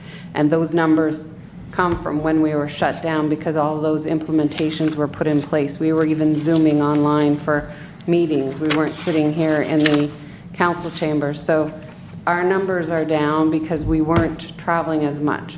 I think they could very well start to go up because everything's really opening up. And we saw that with Madawaska Valley just this past couple weeks. Thank you. Councillor Olmstead? Great. And I want to apologize for interrupting Councillor Jackson. It's not my style, and it's not a U.S. election, so I'm not about that. Just a couple of counterpoints and a question for the councillor then. I'd say I might agree with some of your statements, but as far as traveling, June, July, August, if you were on the highway, you would know that it was absolutely ridiculous. 0 cases in Renfrew County, not 10 or 15 or 20, 0 cases in Renfrew County. So, well, anyway, we can argue about that. I won't argue with that one. The question I'd have for you, though, is you're saying you're not making health decisions. I disagree with that. I think we are. We can take that, we can argue over that one. Would you be willing to pay for their testing? So you want to create financial hardship for the person. You're not making health decisions for them, as you state, but you're willing to make them go out of pocket and go get tested. Meanwhile, we sit here and we have dinner provided to us every council meeting, paid for. We're not out of pocket at any of this. We all have expense accounts that I know we donate money here and there to whatever causes, but we want to create financial hardship for an employee because it's whatever.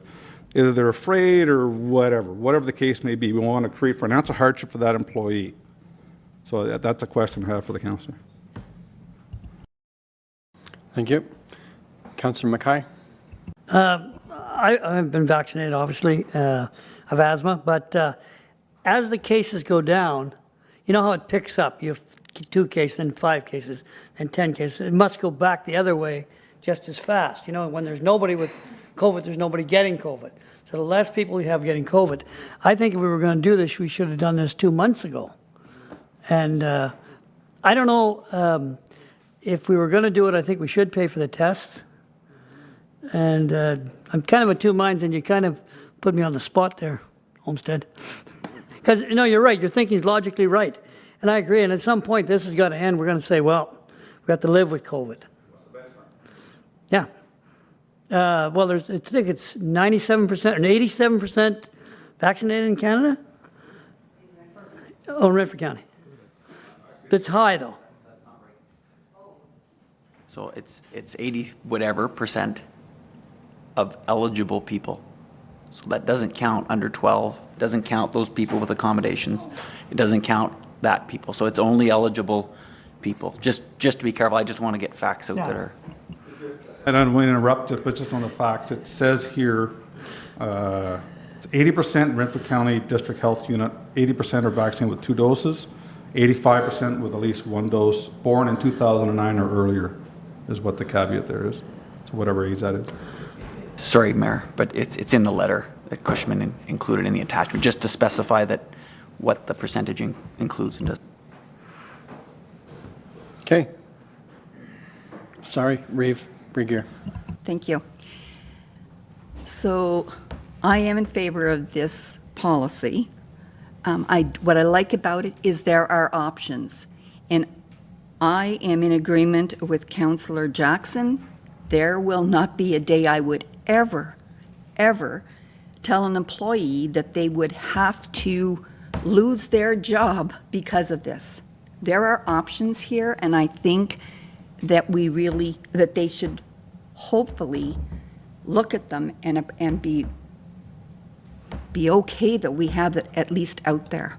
I was a little appalled as the 12 employees came to you, Councillor Olmstead. I am the lead for human resources. I never heard a boo. I didn't realize, and yes, you and I had spoken, but I didn't realize it was 12 employees that came forward for, and I don't even know if it's for, again, I don't know what it was about, but that there was that many, I mean, it kind of sends a signal, I think, for sure. I mean, I get that. But at least we have an option here, and that's where I'm sitting with it. I believe it's a good policy, may not be perfect. Perhaps, Councillor Olmstead, we could take a look, maybe we could add, if there's some way to put it where there is an end date. Who knows when that end date's going to be, but if we could word somehow in there that it's not indefinite, I could go for that. But as far as the policy itself, I am in favor of it. Thank you. Okay, so then out of that, then my question goes to CAO. Is it possible to put a date frame on this? You can. The other thing I should say, it's council, like it's a policy adopted by council. So at any time, a council member can move a notice of motion to repeal the policy. You can put in that I look at this every 3 months, but the question is, things change so quickly. I think the best thing would be, and don't forget that the first phase is December 1st. So there's a long runway, and the final 2-dose piece is January 31st, 2022. So even within those staged approaches, there will be time for review in terms of what's going on in the world. So council, at any time, somebody could bring forward a notice of motion to repeal the policies. Okay, thank you. Councillor McLaughlin had his hand up first, and then Councillor Jackson. Okay, I guess, and I've been sitting here listening to all this, and then I think, well, we have a responsibility to our employees to try and protect them, as well as, and I understand what Councillor Olmstead's saying about infringing on somebody's right. But we've got to think as well, if it started and something happened and it started to go through our employees, I think there's where I sit and go, well, we need to have a policy, mainly not to force people, but to protect people, is my thoughts. I mean, I remember when we were double shifting the roads crew, and we can't do that in the wintertime. So I think we have to be, and I understand Councillor Olmstead's thoughts, but I think we have to be proactive to the employees and try to protect them as best as possible. As far as the testing and out of pocket, I lay on the fence on that one. If we could find some way to ease the pain, but I think we need to put the policy in place mainly to protect the other people. So that's my comments. I would like to see somehow if we could maybe take half the burden from the vaccinations, if there's, but I wasn't aware of that many people not being tested, but it's just a thought. But that's why I would move forward with the policy. It's more to protect the people, not to infringe on anybody's rights, but to try and protect our employees. Okay, thank you. Councillor Jackson. So financial consequences, if 12 employees are not vaccinated, and not saying that they are or they aren't, 12 times 52 weeks for a year, $40 a pop, we're looking at almost $25,000. So it is a cost to the municipality for those 12 employees, and is that fair to put that on the ratepayers? Is it fair to put it on the ratepayers? The other side is it's fair to put on the employees. Well, it's those 12 employees, it's not the 6,000 or 7,000 ratepayers that are either not vaccinated or vaccinated that have to pay for an employee to get tested. So I just want to put that out there, and if it's 6 months, then it's half of that. So it's 12,500. So I don't know. I'm also in favor of maybe putting a date in that we put it, review every 6 months or every 4 months, because I know 3 months is just too fast. November, December, January. Well, then we're reviewing it for what? Everybody that was going to get vaccinated from this policy has or has not, doesn't matter. But I don't know when a good date is, and perhaps Councillor Olmstead can suggest a date that would make sense to just update, and maybe it is 3 months, just a quick update. Where's the world at? Where are we at with this pandemic? Maybe 3 months is fair. I don't know. And it'd be just a quick update, not to say that it ends at that point in time, but to see where we go from there moving forward. That makes sense. Councillor Mackay. I could probably stand behind this, but I'd have to have that test paid for. I think that we're asking, I think they're stupid not to have the test, but that's their business. And I have a hard time pushing people into it. And we have a lot of people on our fire department that are Mennonite, and they seem to be against vaccines for whatever reason. And we'd lose 6 or 7 people out of the fire department, skilled people. So it's just something I think we should think about that too. I couldn't vote for it unless we paid for the vaccine. I paid for the test. Mr. Mayor, if I may, just based on these 2 points that people are raising, those could be amendments, one to reimburse. I should just point out, though, it may be more than 12. We don't know. So other than people talking about their status, nobody's come to me and told me their status. So we don't know if it's 12. We don't know. For fire, we have 80 people on the roster. Is it 40 in fire? We have 12 in roads. Is it 10 in roads? We don't know. So when we talk about 12, we don't know what that number is, so you have a sense of what that is, but that can be an amendment that the cost for the antigen test is paid for. So somebody could move that as an amendment. The second piece, in terms of a review, I think you could, through an amendment, add that an automatic review occurs prior to February 28th, 2022. So January 31st brings us into 3 months, and then that means basically in February I would come back, and then at that time you would have an automatic review in 4 months. So two amendment options if there's movers and seconders that wish to go down that road. You were coming back to me there. Yes, I was. Go ahead, Councillor Olmstead. Thank you so much.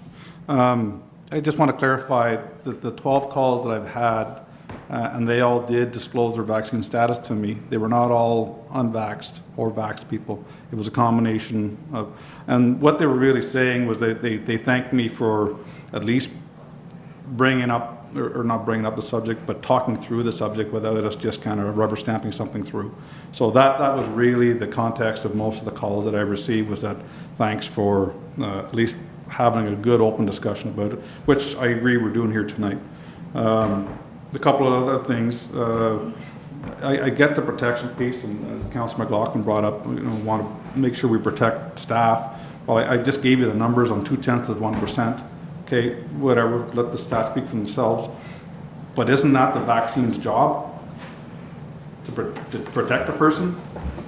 If that doesn't do it, then why the hell am I taking it? Why did I take it?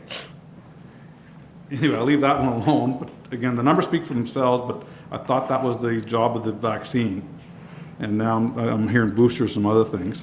As far as the cost, listen guys, we spend money here like a drunken sailor sometimes. So, dinners, I don't know what it costs to put a dinner. We have expense accounts. We have savings on, we haven't traveled in 2 years, and we're used to going to Toronto, and what is that costing? So I won't accept the excuse that, it's not going to cost $20,000, because there's also, and I know that I don't know the company names, but there are testing available for companies out there that you don't have to go, you have to send an employee to Pharma Plus for $40 a time. You can actually bring the testing in-house, have the employee do it, and it's way less than $40, I can tell you that. Thank you. Councillor Jackson, I believe, was next. Yeah, just want to ask the CAO or the Treasurer, with regards to the COVID funding that has been received, has that all been spent, or is there any funding left over? The way that I would answer that is that at year end, we'll likely have a better idea. My anticipation is that there won't be any COVID funding remaining. Or if there is, that just means that we're taking a loss on something else, whether we pull from reserves for arena rentals or whatnot. So my anticipation is that regardless of which way that COVID funding gets sliced, there likely won't be any remaining without anything else on top of what we're already at. I would just add, we've seen some kind of big losses in arena operations. Should council decide to reimburse, we would track it separately and do our best to try to get the funding covered somehow. But as the treasurer said, the last time they announced funds was a while ago, so whether the provincial government or the federal government would announce another set of funds, but we've taken some significant losses specifically in arenas. Perhaps further on to what Councillor Olmstead said, if there is areas where we could get a mass, testing sort of thing, if we could look into that to see what that cost would be before we decide whether or not we're going to pay for the testing moving forward. Okay, thank you. Now, point of order. Councillor Nicholson hasn't had his kick at the can yet, but the chair needs a 5-minute break. So we are going on a 5-minute break.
Thank you. We're back.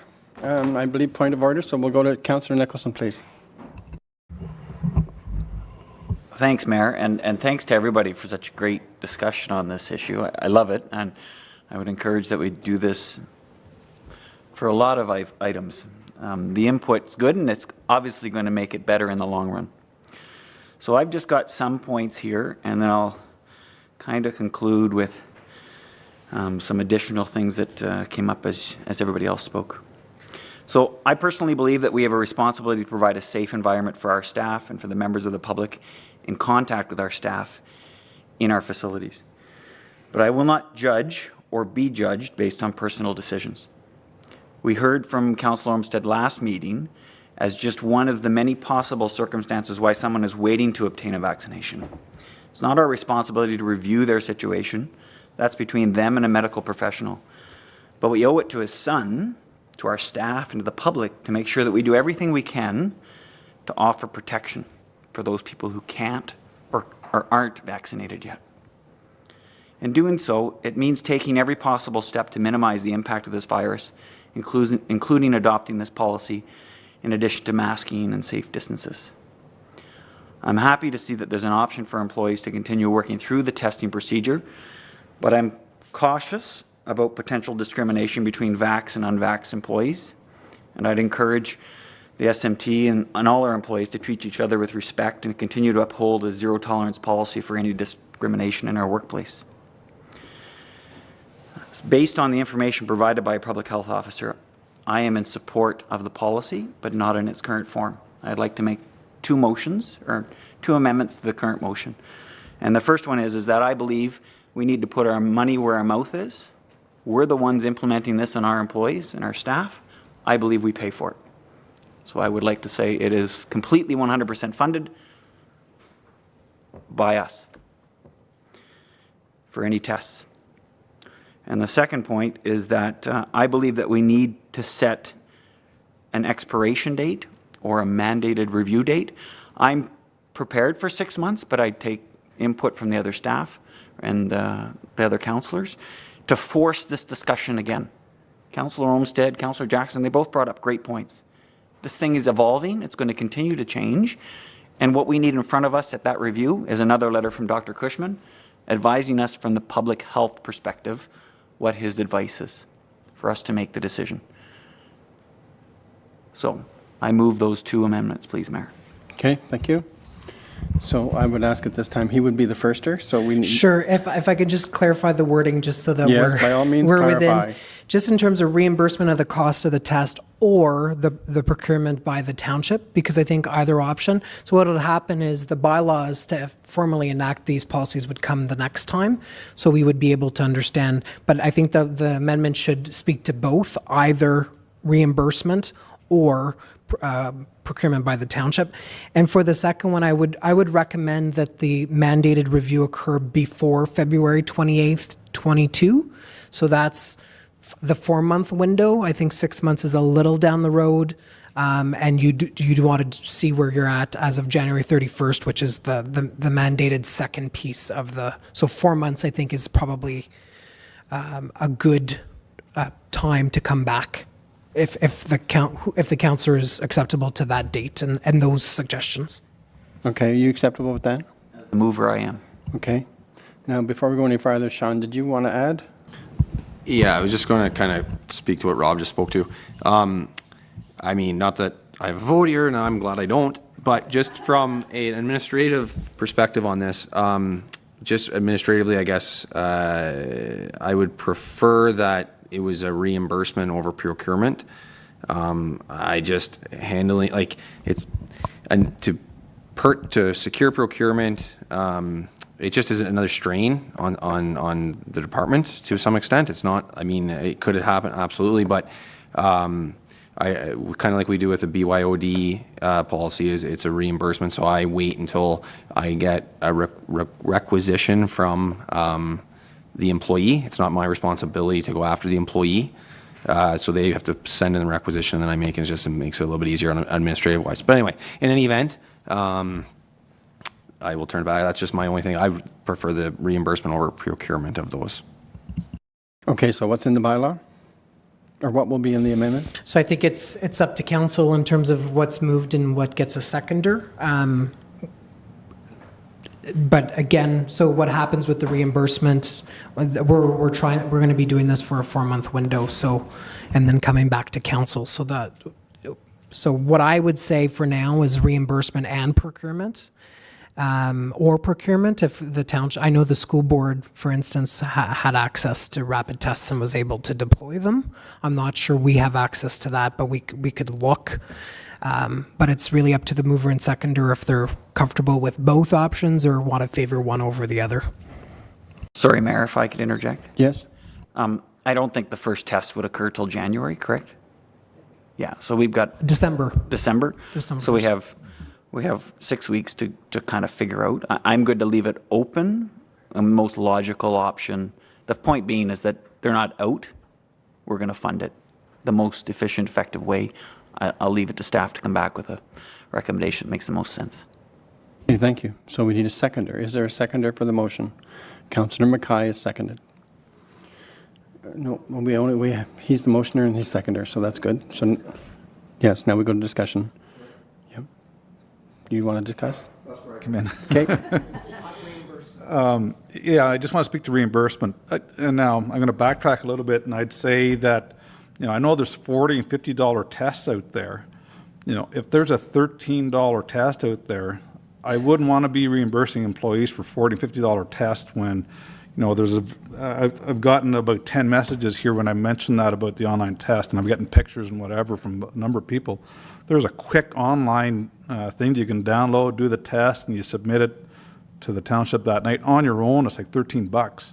So I'm not for reimbursing people $40, $50 a time when they can get it for $13. So as Councillor Nicholson said, I think we should maybe take some time and dive in. And it looks like it's something that the township wouldn't have to procure a whole system or anything. It's just a quick online thing they can do. If I can just clarify, the policy basically says a Health Canada approved antigen test. So if it's a Health Canada approved antigen test, they just have to submit proof of the test and the lot number. So we're not saying you have to go to Shoppers Drug Mart. We're saying a Health Canada. So it does provide anything that's approved by Health Canada as an antigen test. Yes, because they all have serial numbers for tracking, right? Yeah. Councillor McLaughlin, I think, was next. Yeah, and this is my last time. I'm thinking, yeah, and I agree with Councillor Nicholson, but I was thinking to pay maybe for $40 per month for testing to the employees, reimbursing them $40, and let them decide how, as Rob says, as long as it's an approved test, then that's fine. My question is that somebody who has a medical condition that can't get vaccinated, do they still have to get tested? And those people, I think, should be 100%. I agree with Councillor Nicholson on that. That should be 100%. The other ones, I'm kind of, if you just decide, oh, I'm not going to do it, because there's lots of people just, I'm not taking it, and you've made your choice, then I'm not so sure if I want to reimburse them 100% for that. But certainly anybody who has a medical condition, then yes, you're absolutely right. I think it should be. And I was thinking just a straight so much per month. Just something like a boot allowance. Anyway, and I'll leave it at that. I'm done. Okay, thank you. I hope it doesn't go that many years as boot allowance. Councillor Mackay. I just want to point out the firefighters, and they have to take courses, right, once a month. So the only time they're going to go to work is to take that course. So would they have to have a test every week? So what I'm saying, if you had to pay for your test every week. They train weekly and they're on call 24/7. So yeah, they have to have two tests probably, eh? Yeah. Yeah, so, weekly. yeah, so. So they all have right. testing, they have training every other week, and then they have vehicle checks and other kind of public education and calls throughout. So weekly for them as well. Okay. Councillor Jackson, please. The only concern I have with regards to reimbursement is not only does the HR coordinator or the CAO know the vaccination, who's vaccinated, who's not, but now the accounts payable clerk will know, the treasurer will know, the chair of corporate services who signs off on the checks will know. I think that's too many people getting involved, and if we actually had the tests here, then either the CAO or the HR person can hand those tests out and receive the testings back. That's my only concern. It just spreads it out a little bit too much, and I don't need to know who's getting reimbursed and who's not. I prefer not to know because I don't really care, and I don't want to ever have to be asked, well, who are you reimbursing and who you're not? That's not up to me to disclose that information. However, if it becomes a check, then it is, it is information that can be given out. So we have to be very, and I understand the treasurer's point, but the HR person or the CAO is going to understand who is not vaccinated. So they're going to understand who's getting those antigen tests and who's not, and they're going to receive those results. So I would rather make that scope of information smaller than larger. Thank you. CAO, could you elaborate on that? What is the extent of confidentiality with employee privileges? What we've tried through this policy is that the attestation goes to the HR compensation coordinator, and that's where the testing would go. So I think the motion, if it's vague for now, if we can in the next week or so determine if we can procure these tests and have them available, to the councillor's point, it would limit, because the reimbursement involves a bunch of people. We've one of the distinguishing features compared to the county is the county is requiring the testing to be submitted to supervisors. We're removing supervisors from that layer. They're just submitted confidentially through the testing at Whitewater Region email. So I think the clerk and I are very much concerned with not having information that we're requiring, and we've really just confirmed with legal counsel on what we have to take to confirm we're doing our due diligence, and not taking anything further. So if the amendment stays vague for now, over the next week before the next council meeting when the bylaws come forward, we'll be able to determine if we're able to secure. And having both is not terrible because in certain situations, if we had to reimburse, we would try to make that as limited as possible, but we would really make sure over the next coming week if we could procure the rapid tests ourselves, and kind of reduce the scope of who knows. But I would just encourage everybody on the staff side and everybody else is don't tell people your status if you don't want people to know your status. So it's been a difficult situation because people have openly talked about it and then felt targeted, but they've let their status known. And I want to say, because I've been asked this, I will not judge you as the leader of this place, whether you're vaccinated or not. We're trying to protect everybody. And so anyway, to reinforce, I think, yes, if we can procure, it would limit the scope of the number of people involved in the process.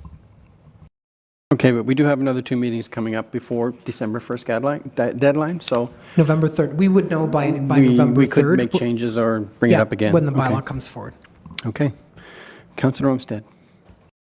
Sorry, I'll try to make this my last point. Maybe we can add reimburse if they so choose. So that'd be one way. I mean, if it's a $13 test that they're taking, maybe they don't want it, they don't need to be reimbursed. So, and that way it stays more private. They're not receiving any checks or anything. The one, I just want to make Councillor McLaughlin aware that if we do decide to go that route of reimbursing fully the people with medical issues, then that person has to disclose that they have a medical issue, which again, just to me, it gets just a little bit too complicated. No, they don't have to disclose a medical issue. They can just take the test. No, because they would have to, so what the accommodation is, sorry, Councillor Olmstead for stepping in, but I just wanted to clarify, is part of that accommodation is that they would not have to take that vaccine learning webinar. So if they want to choose to do that and not disclose that they are medically unable to take the vaccine, then that's one thing. So the only thing that if they're medically unable to take the vaccine, is they don't have to do that webinar. Right. So they can choose not to disclose that or not, but. Sorry, I was speaking specifically yeah. to the reimbursement of reimbursing Right. all those people. If we move to a policy where you reimbursed half of the money for the people that don't need an exemption, or fully the amount, the people that have an exemption, the person with the exemption would then have to disclose their medical issue. That was my point. Thank you. Yes, thanks. Thank you. Treasurer has his hand up. Yeah, just as I'm sitting here and my mind's going a million different ways, I want to retract what I said earlier because I'm trying to think of the best way to do it, and I think it's probably best is to sleep on it and discuss as a group and come back, because I think we can sit here and everyone will just come up with different scenarios. But anyway, I think staff we can probably figure it out and figure out what's best for employees and my finance department to process it, and for the HR compensation person to administer. So, thank you. Okay, thank you. So lastly, does the firster and the seconder want to change the motion to include what was Councillor Olmstead said for the fee, for reimbursement, if they so choose? Okay, do you agree with that? Yes, I agree with that amendment to the amendment motion. Councillor Mackay? Councillor Mackay agrees? Okay. CAO has that? Yep, I think Carmen and I have reimbursement if they so choose, or procurement by the township. Okay, so at that point, we're going to vote on that motion. On the amendment, sorry. Oh, Councillor McLaughlin. I'm just wondering if we should have a recorded vote. This is on the amendment. This isn't in what started this. Just on the amendment? This is just on the amendment. Okay, no, I wasn't quite, that was my next thing. I wanted it read because I Okay, wasn't so quite do clear. you want a Sure. recorded vote on the actual motion? I want, if we're going to vote on a motion, then I would like a recorded vote. Okay, If so we're noted. not going to, and we're going to leave it until the next meeting with more information. That hasn't hit the floor yet. We still have to vote on the Okay. motion. Okay. I should just point out, though, this is an amendment We're to voting on the reimburse. So basically, the cost for testing, the intent of the cost of this amendment is reimbursement, and then that will amend the policy. So to the councillors, if you're requesting a recorded vote, you're voting on it now to include that the township would be responsible for the cost. So just to be clear. So should you wish to have a recorded vote on the amendment that the township pays for the testing, now would be the time to do that. Okay, so we can have a recorded vote on this. So you, Councillor McLaughlin, you want to request a recorded vote on the amendment? No, I'll wait until the vote comes. So the vote is coming, that you're voting on the amended recommendation. The amendment, yeah. Then we're voting on the whole thing, the original Okay. motion. We're voting on the original motion. Okay, so I'm confused now. Well, let's start this again so I am clear. Yes, we're voting on the amendment. Okay, and can we read that? So that the amendment be, that the policies be amended to allow for the reimbursement if the employee so chooses, or procurement by the township for testing. So it's township funding the testing requirement. And the timeline was in there as well. Timeline is a second amendment. So you vote on this amendment Oh, we're not first. voting on the two, we're voting on one at a You're time. voting on the cost and the township responsible for the cost for testing. You vote on that first. Okay, and that will be a show of hands, not a recorded vote. All in favor? Carried, thank you. Now we're going to vote on the timeline. And what is the timeline, please? It's a mandated review by February 28th, 2022. You had a mover, Councillor Nicholson. You need a seconder. Oh, we need a seconder, Councillor Mackay. Thank you. So, all right, all in favor? Carried, thank you. Now we're going back to the original motion as amended for a recorded vote. Oh, question? State, while I'm not going to vote for the motion, I want to thank council for really having a good, fruitful discussion. I've abstained from voting, but I really thank council for a good discussion to get where we got to. Thank you. Okay, thank you. So at this time, I'll ask the clerk to do a recorded vote, starting with Councillor McLaughlin. So the, I believe the original motion was from Councillor Jackson. Sorry, yes, there's lots going on. But do I want to, now I'm confused because I have Chris as first. No, so It is it's the mover, that person who requested the recorded vote, and then you go there, Oh, there, yeah. there, Okay, I there, knew there, that. and finish with the Reeve and the mayor. Yeah, okay, sorry, okay.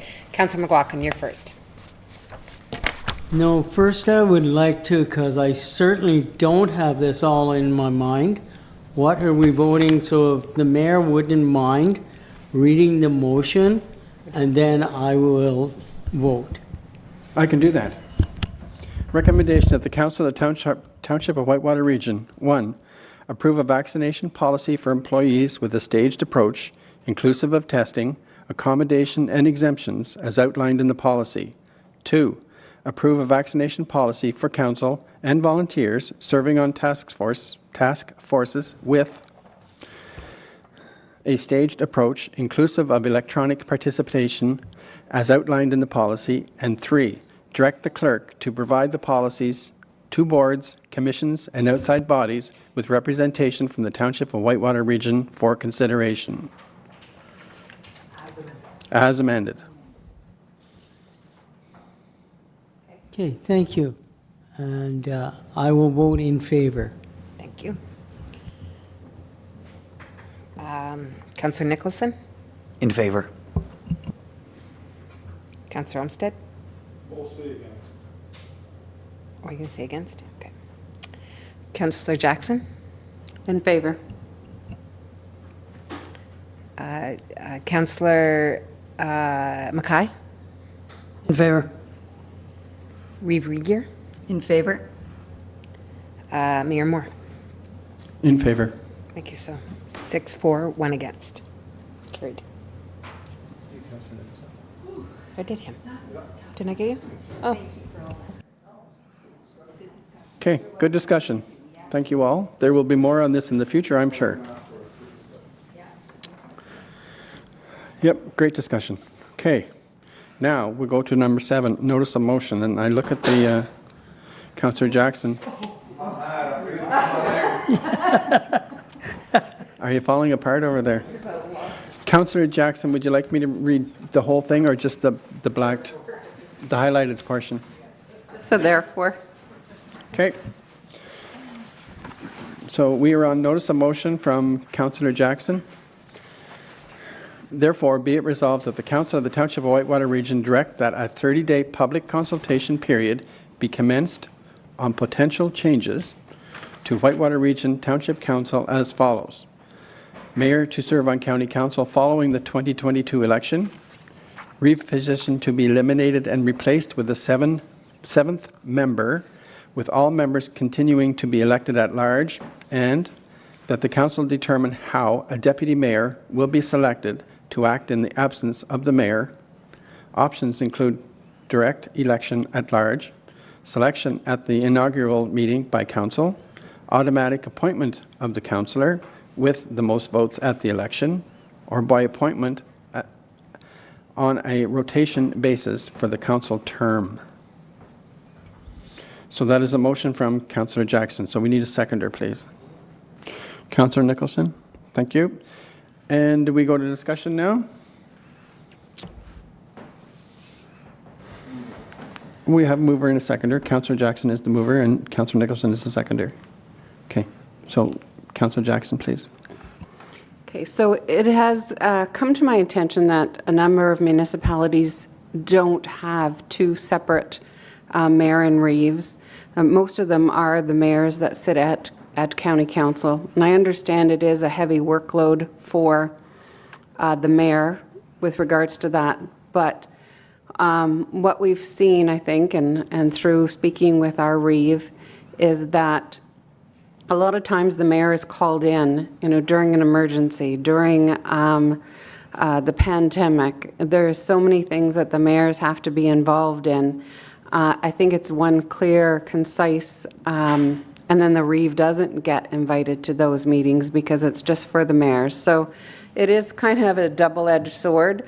While we like to spread out the duties a little bit more, but then in the last couple of years as well, I understand that Reeve Rigger has attended most, if not all, functions with our mayor.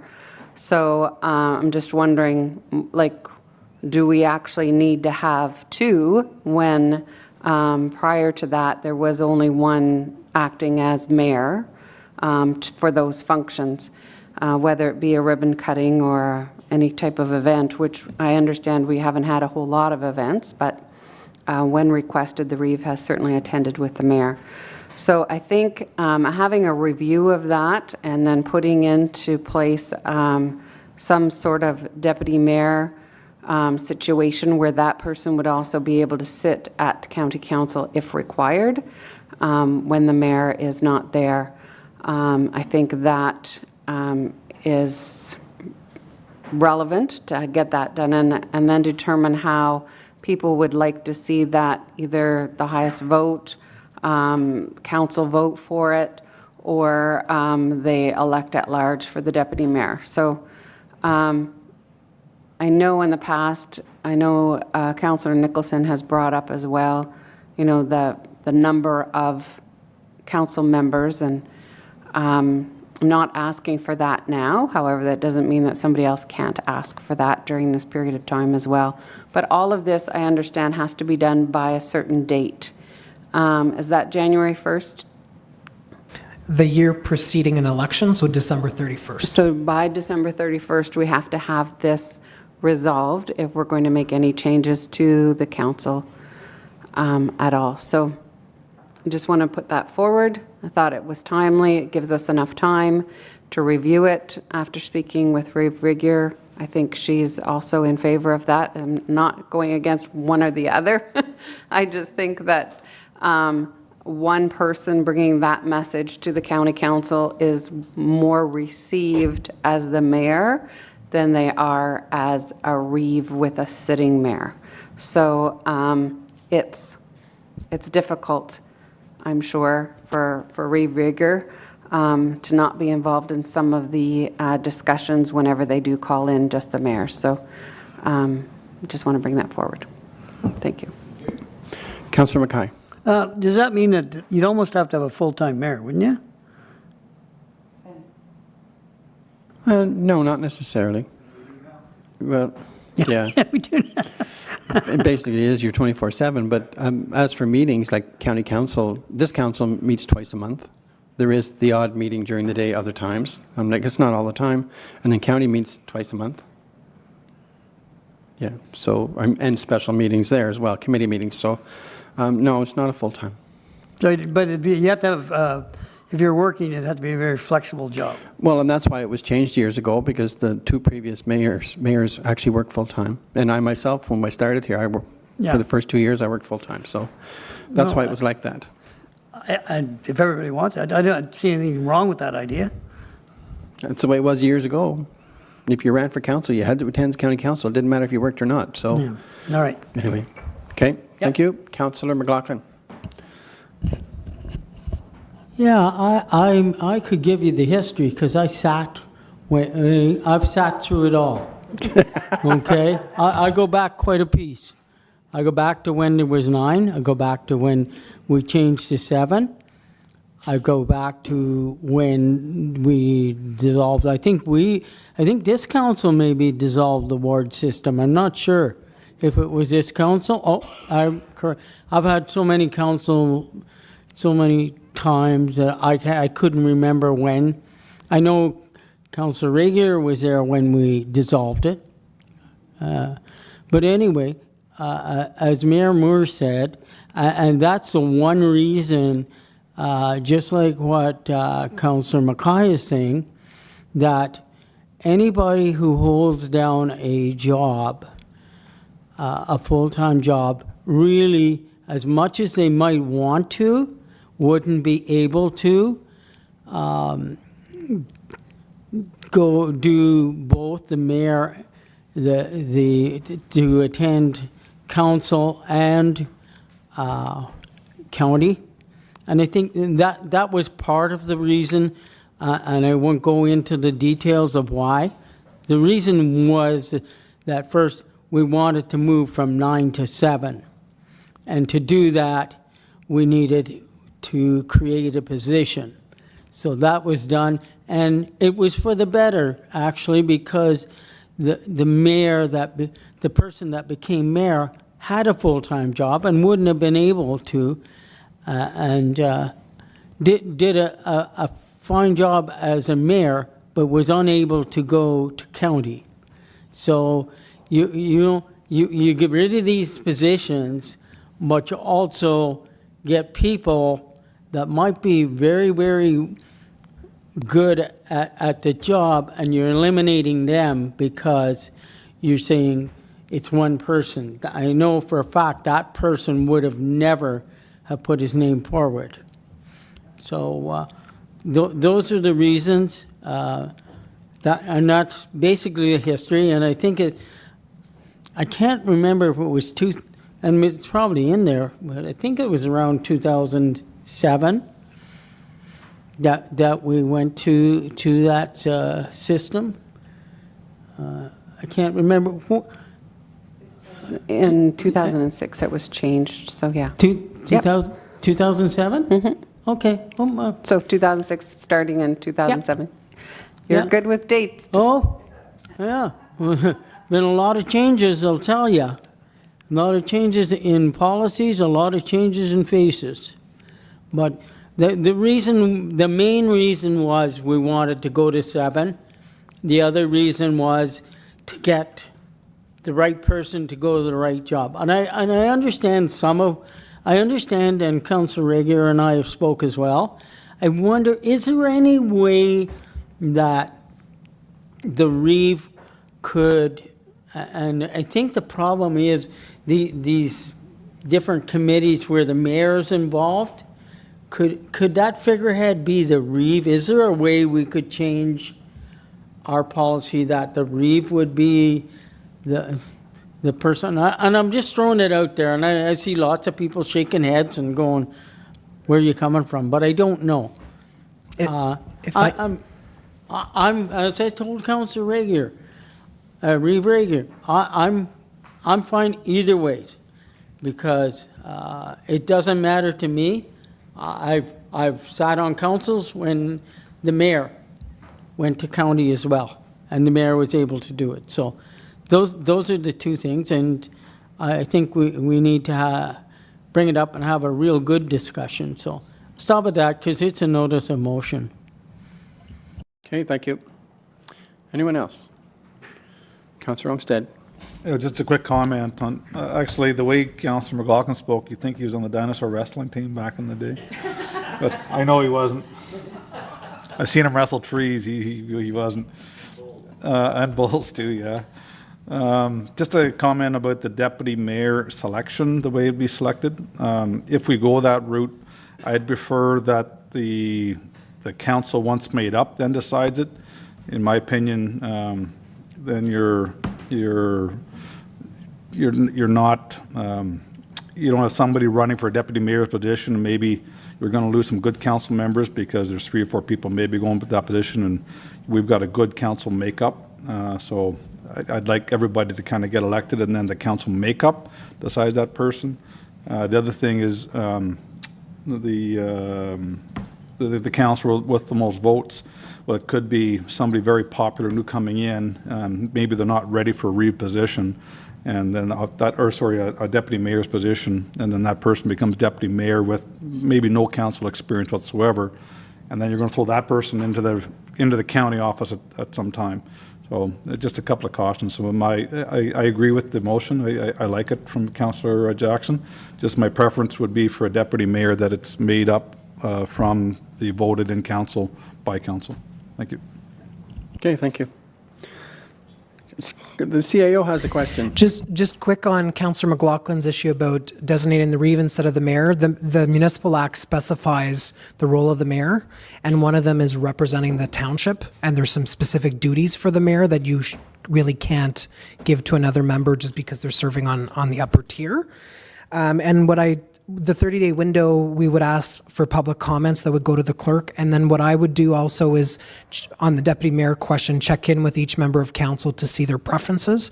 So then when this comes back in 30 days from Carmen and I, you have a sense of what everybody's at in terms of that option as well. Agreed. Reeve Regier. Thank you. Well, I just want to say to Councillor Jackson, thank you very much for bringing this forward. I agree. I think it is the time for Whitewater Region moving forward. I think it is the time for the mayor to be sitting at that county table for a couple of reasons. And Councillor Jackson has hit on a few of them, so I'm not going to repeat them because I had them all written down here, but I won't repeat them. But, I mean, just a couple of the things, like even the closed sessions at the county. As the reeve, I've been privy to those closed sessions where the mayor has not been privy to those. So you're missing out on that opportunity. And I think you're taking away for the mayor of Whitewater to have a voice at the table. And I think it's important that the person sitting as head of council has that voice. And I think it's important that it's held there. And the other thing, and the last thing I just want to say is it gives the full picture. When the mayor is sitting at the county, you have a full picture of everything going on. You know what's going on in other municipalities. You know what's going on in the province. You know what's going on everywhere. So it just gives you that full picture of everything happening. And I remember when I came on here, I was going guns and roses. I was going to bring everything to council. Everybody knew what was going on. I was going to be the big liaison. Well, guess what? That really doesn't happen in it. And it doesn't happen because a lot of the things that go on at county, really, unless it's Whitewater or unless it's something really important, it doesn't affect. I mean, I don't want to bore or inundate people. There are some municipalities that get a fulsome report, believe me. You don't want them. And the very last thing I want to say, and this is, and I know it's going to come back, CAO just mentioned it, but, and Councillor Jackson and Councillor Olmstead with the deputy mayor, that's the only place I have to kind of disagree. And the only reason I say it is I think it's an important position. I think it is a position that our ratepayers should have that opportunity to have a voice. And that's the only thing I'm going to say on that. But I am happy to go with whoever or whatever. I'm happy with the decision. So anyway, I think moving forward, I'm hopeful that that this works out. Thank you. Okay, thank you. Okay, seeing nothing else, all in favor? Oh. Councillor Nicholson.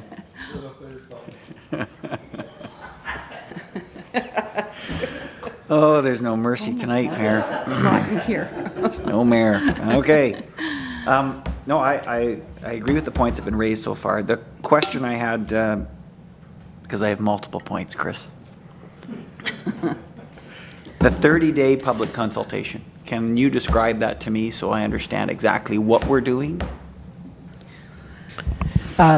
It will be a notice that says council is looking at this, provide your comments to the clerk by a certain date, and then we'll do some internal consultation in terms of council, in terms of where everybody's at with the deputy mayor. So the question is, this is well within council's realm. You don't even have to do a 30-day window, but I think the 30-day window will allow you as a body to look at your options and see if there's any public questions before you pass the bylaw. Perfect.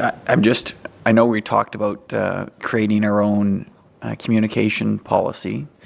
that would talk to this. But when you say issue a notice, where and how, and can you describe that for me? So it's existing tools. So it would be the block ad, social media, which is Facebook, and on our website.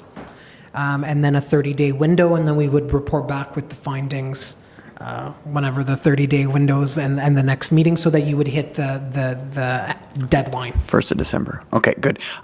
My experience with something like this, on the 29th day, I'm going to get a phone call and someone's going to say, I didn't know.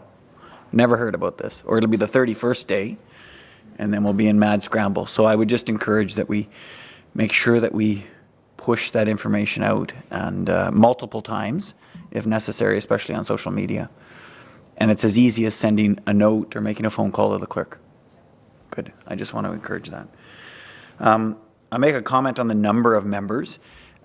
I really toss this one about. When I look at, and again, I'm the least experienced guy, so you guys can call BS on me at any point, but Toronto, it's 1 for every 25,000 residents, right?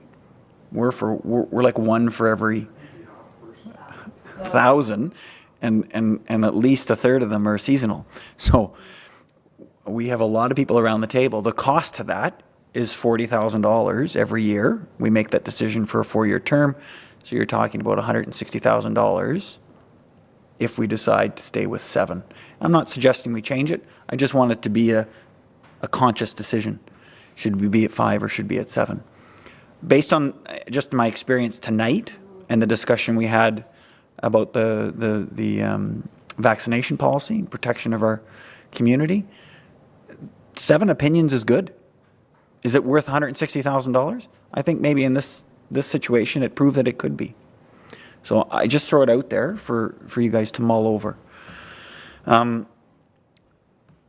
I know that we kind of just said, and I don't know, observing, again, only in the time that I've had in so far, these mayors that represent at county council and do their, I don't know how they do it. Like, Kathy, I see you do an 8-hour day at county council twice a month, and then you're doing another, the mayor's doing 2 6-hour days, plus whatever else goes on in between that. We're going to stick that all on one person. I would hope that compensation would follow this in some kind of subsequent review, even if it's a reallocation of the current budget we spend, and it goes to the members of the council, the mayor in this case, would get more of the share, right? I'd feel guilty getting a mere, whatever it is, $4,000 less than the mayor, but he's putting in an extra 20 hours a month in just informal meetings. So I would hope that we'd kind of re-examine that as part of this process too, with the additional responsibilities. So those are my thoughts. Throw it out. Thank you. Councillor McLaughlin. Just a little rebuttal from what Councillor Nicholson said and the cost savings. I was there when we went from 9 to 7. There wasn't a penny saved.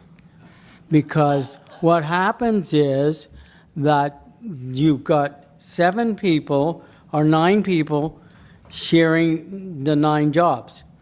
So now you cut down 2. Well, now the rest of them have to pick up the other jobs that have been vacant because you've lost those jobs. As far as the deputy mayor, I've gone every way. The only thing I've learned when I first sat on council, it wasn't legal how we did it, because we did it with a secret ballot, and I don't think that can happen. At least I've been told it can't do it. I just took direction, is what I did. That's how it was first done.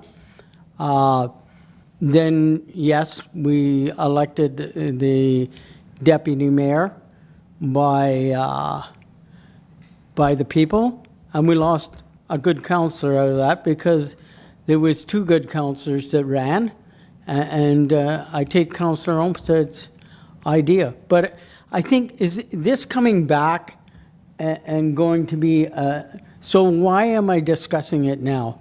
I really don't know, and wasting time. So I'm going to stop. I finished my history. I just had to tell Councillor Nicholson, if you're going to drop to 5, don't think you're going to make any savings, because it ain't going to happen. Okay? And I'll stop at that, because I'll save all my comments to when it does come to council. Okay, thank you. But I'm sure the CAO can make note of that we can't have an illegal vote on that when time comes. The only secret ballot is at the upper tier for the warden, and I don't even know if that's still in the Municipal Act, but yeah. Okay. I had to change that in Mississippi Mills. They thought we could do that. It's no, you can't. Okay, but after a 30-day consultation, any questions we can ask then. So, can we move on, please? Ask for a vote. All in favor? Carried. Thank you. Okay. Item 7.2. And this is from Councillor Olmstead. Recommendation of the Council of the Township of Whitewater Region direct staff to prepare a bylaw to ban engine brakes on Highway 17 within the village of Cobden for approximately distance of 2 kilometers with necessary consultation with the Ministry of Transportation. So Councillor Olmstead is the firster, so we need a seconder, please. Well, Councillor Mackay, thank you. Councillor Olmstead. I think everybody was here last time I brought it up. I've really nothing further to add other than I think it will go, I think Lane will have to work with MTO, if I'm not mistaken, on coming up with some sort of a rule. So that's really all I have. And just other than that, the engine doesn't take a brake, it takes a brake. So it's BRAKE. Thank you. Okay, thank you. Anyone else? Seeing nothing? Oh, we need a seconder. Did we get a seconder? We did. Councillor Mackay. Okay, all in favor? Carried, please. Thank you. Now we move on to adoption of minutes. Oh, does anyone else have notice of motion, please? Councillor Nicholson? Just a notice of motion on the Westmeath boat launch and requesting political and federal involvement in trying to sort that mess out. So more info to follow. Okay. Thank you. Everyone has that. Okay. All right. Anyone else? For going once, going twice, gone. Thank you. We're moving on to item 8, adoption of minutes. That the Council of Township of Whitewater Region approve the minutes of October 6, 2020? Well, you wrote it. Oh, 2021. Yes, I know, but... Okay, sorry. That the Council of Township of Whitewater Region approve the minutes of October 6, 2021. Regular council meeting minutes at that time. First and a seconder, please. Councillor Mackay and Councillor Nicholson. All in favor? Thank you. Item 9, correspondence, 9.1 to 9.4. Do we need a motion and a seconder for that? No. Okay, so we're just going to take questions at this time. Councillor Nicholson, please. Yes, Mayor, I just want to speak to 9.2 if that's possible. Yes, please. Okay, so this response, I don't know if anybody had a chance to look at it in detail. It's the first response I've gotten from a notice of motion that we pushed out. So in that way, I was very excited. But it just wasn't exactly the result I was hoping for. But still nice. But their point is valid. We're the ones, we, the greater we, in 1991 that decided to allow development in the floodplain. And now they're saying, well, you allowed the development, now you're asking to measure the water height in that area. That's your job. So I'll let the clerk and the CAO correct me, but I want to be able to measure that water level. I'd love to have somebody else pay for it, but I think it's more important to get it done. I don't know if I can move a motion in effect to this response, or I have to make a notice at the next meeting. What I would suggest is the Roma conference is coming up. It's probably worth going through this. I would note back to Madame Tremblay, of no relation to me, that that development occurred before the rules were in place. Most of the development predates zoning bylaws, so in her infinite wisdom, it wasn't us that decided. It predated zoning and flood mapping. So I think our best bet here is to maybe go to the province, and then you can look at other options as part of the budget process should you want to fund it. So what I would say at this time is to receive it, and then we can look at other options. Excellent. That is what I will do. Thank you, CAO. Okay, good. Anyone else? Seeing nothing, we'll move on. Bylaws, recommendation that be it resolved that the bylaws listed on the October 20, 2021 agenda be taken as read, and they are bylaws 2107, 1401, 2109, 1419, 2110, 1440, and 2110, 1441. Motion and seconder, please. Reeve Regier, Councillor Jackson. All in favor? Carried, thank you. And we're going into closed session now. No, we're not. Sorry.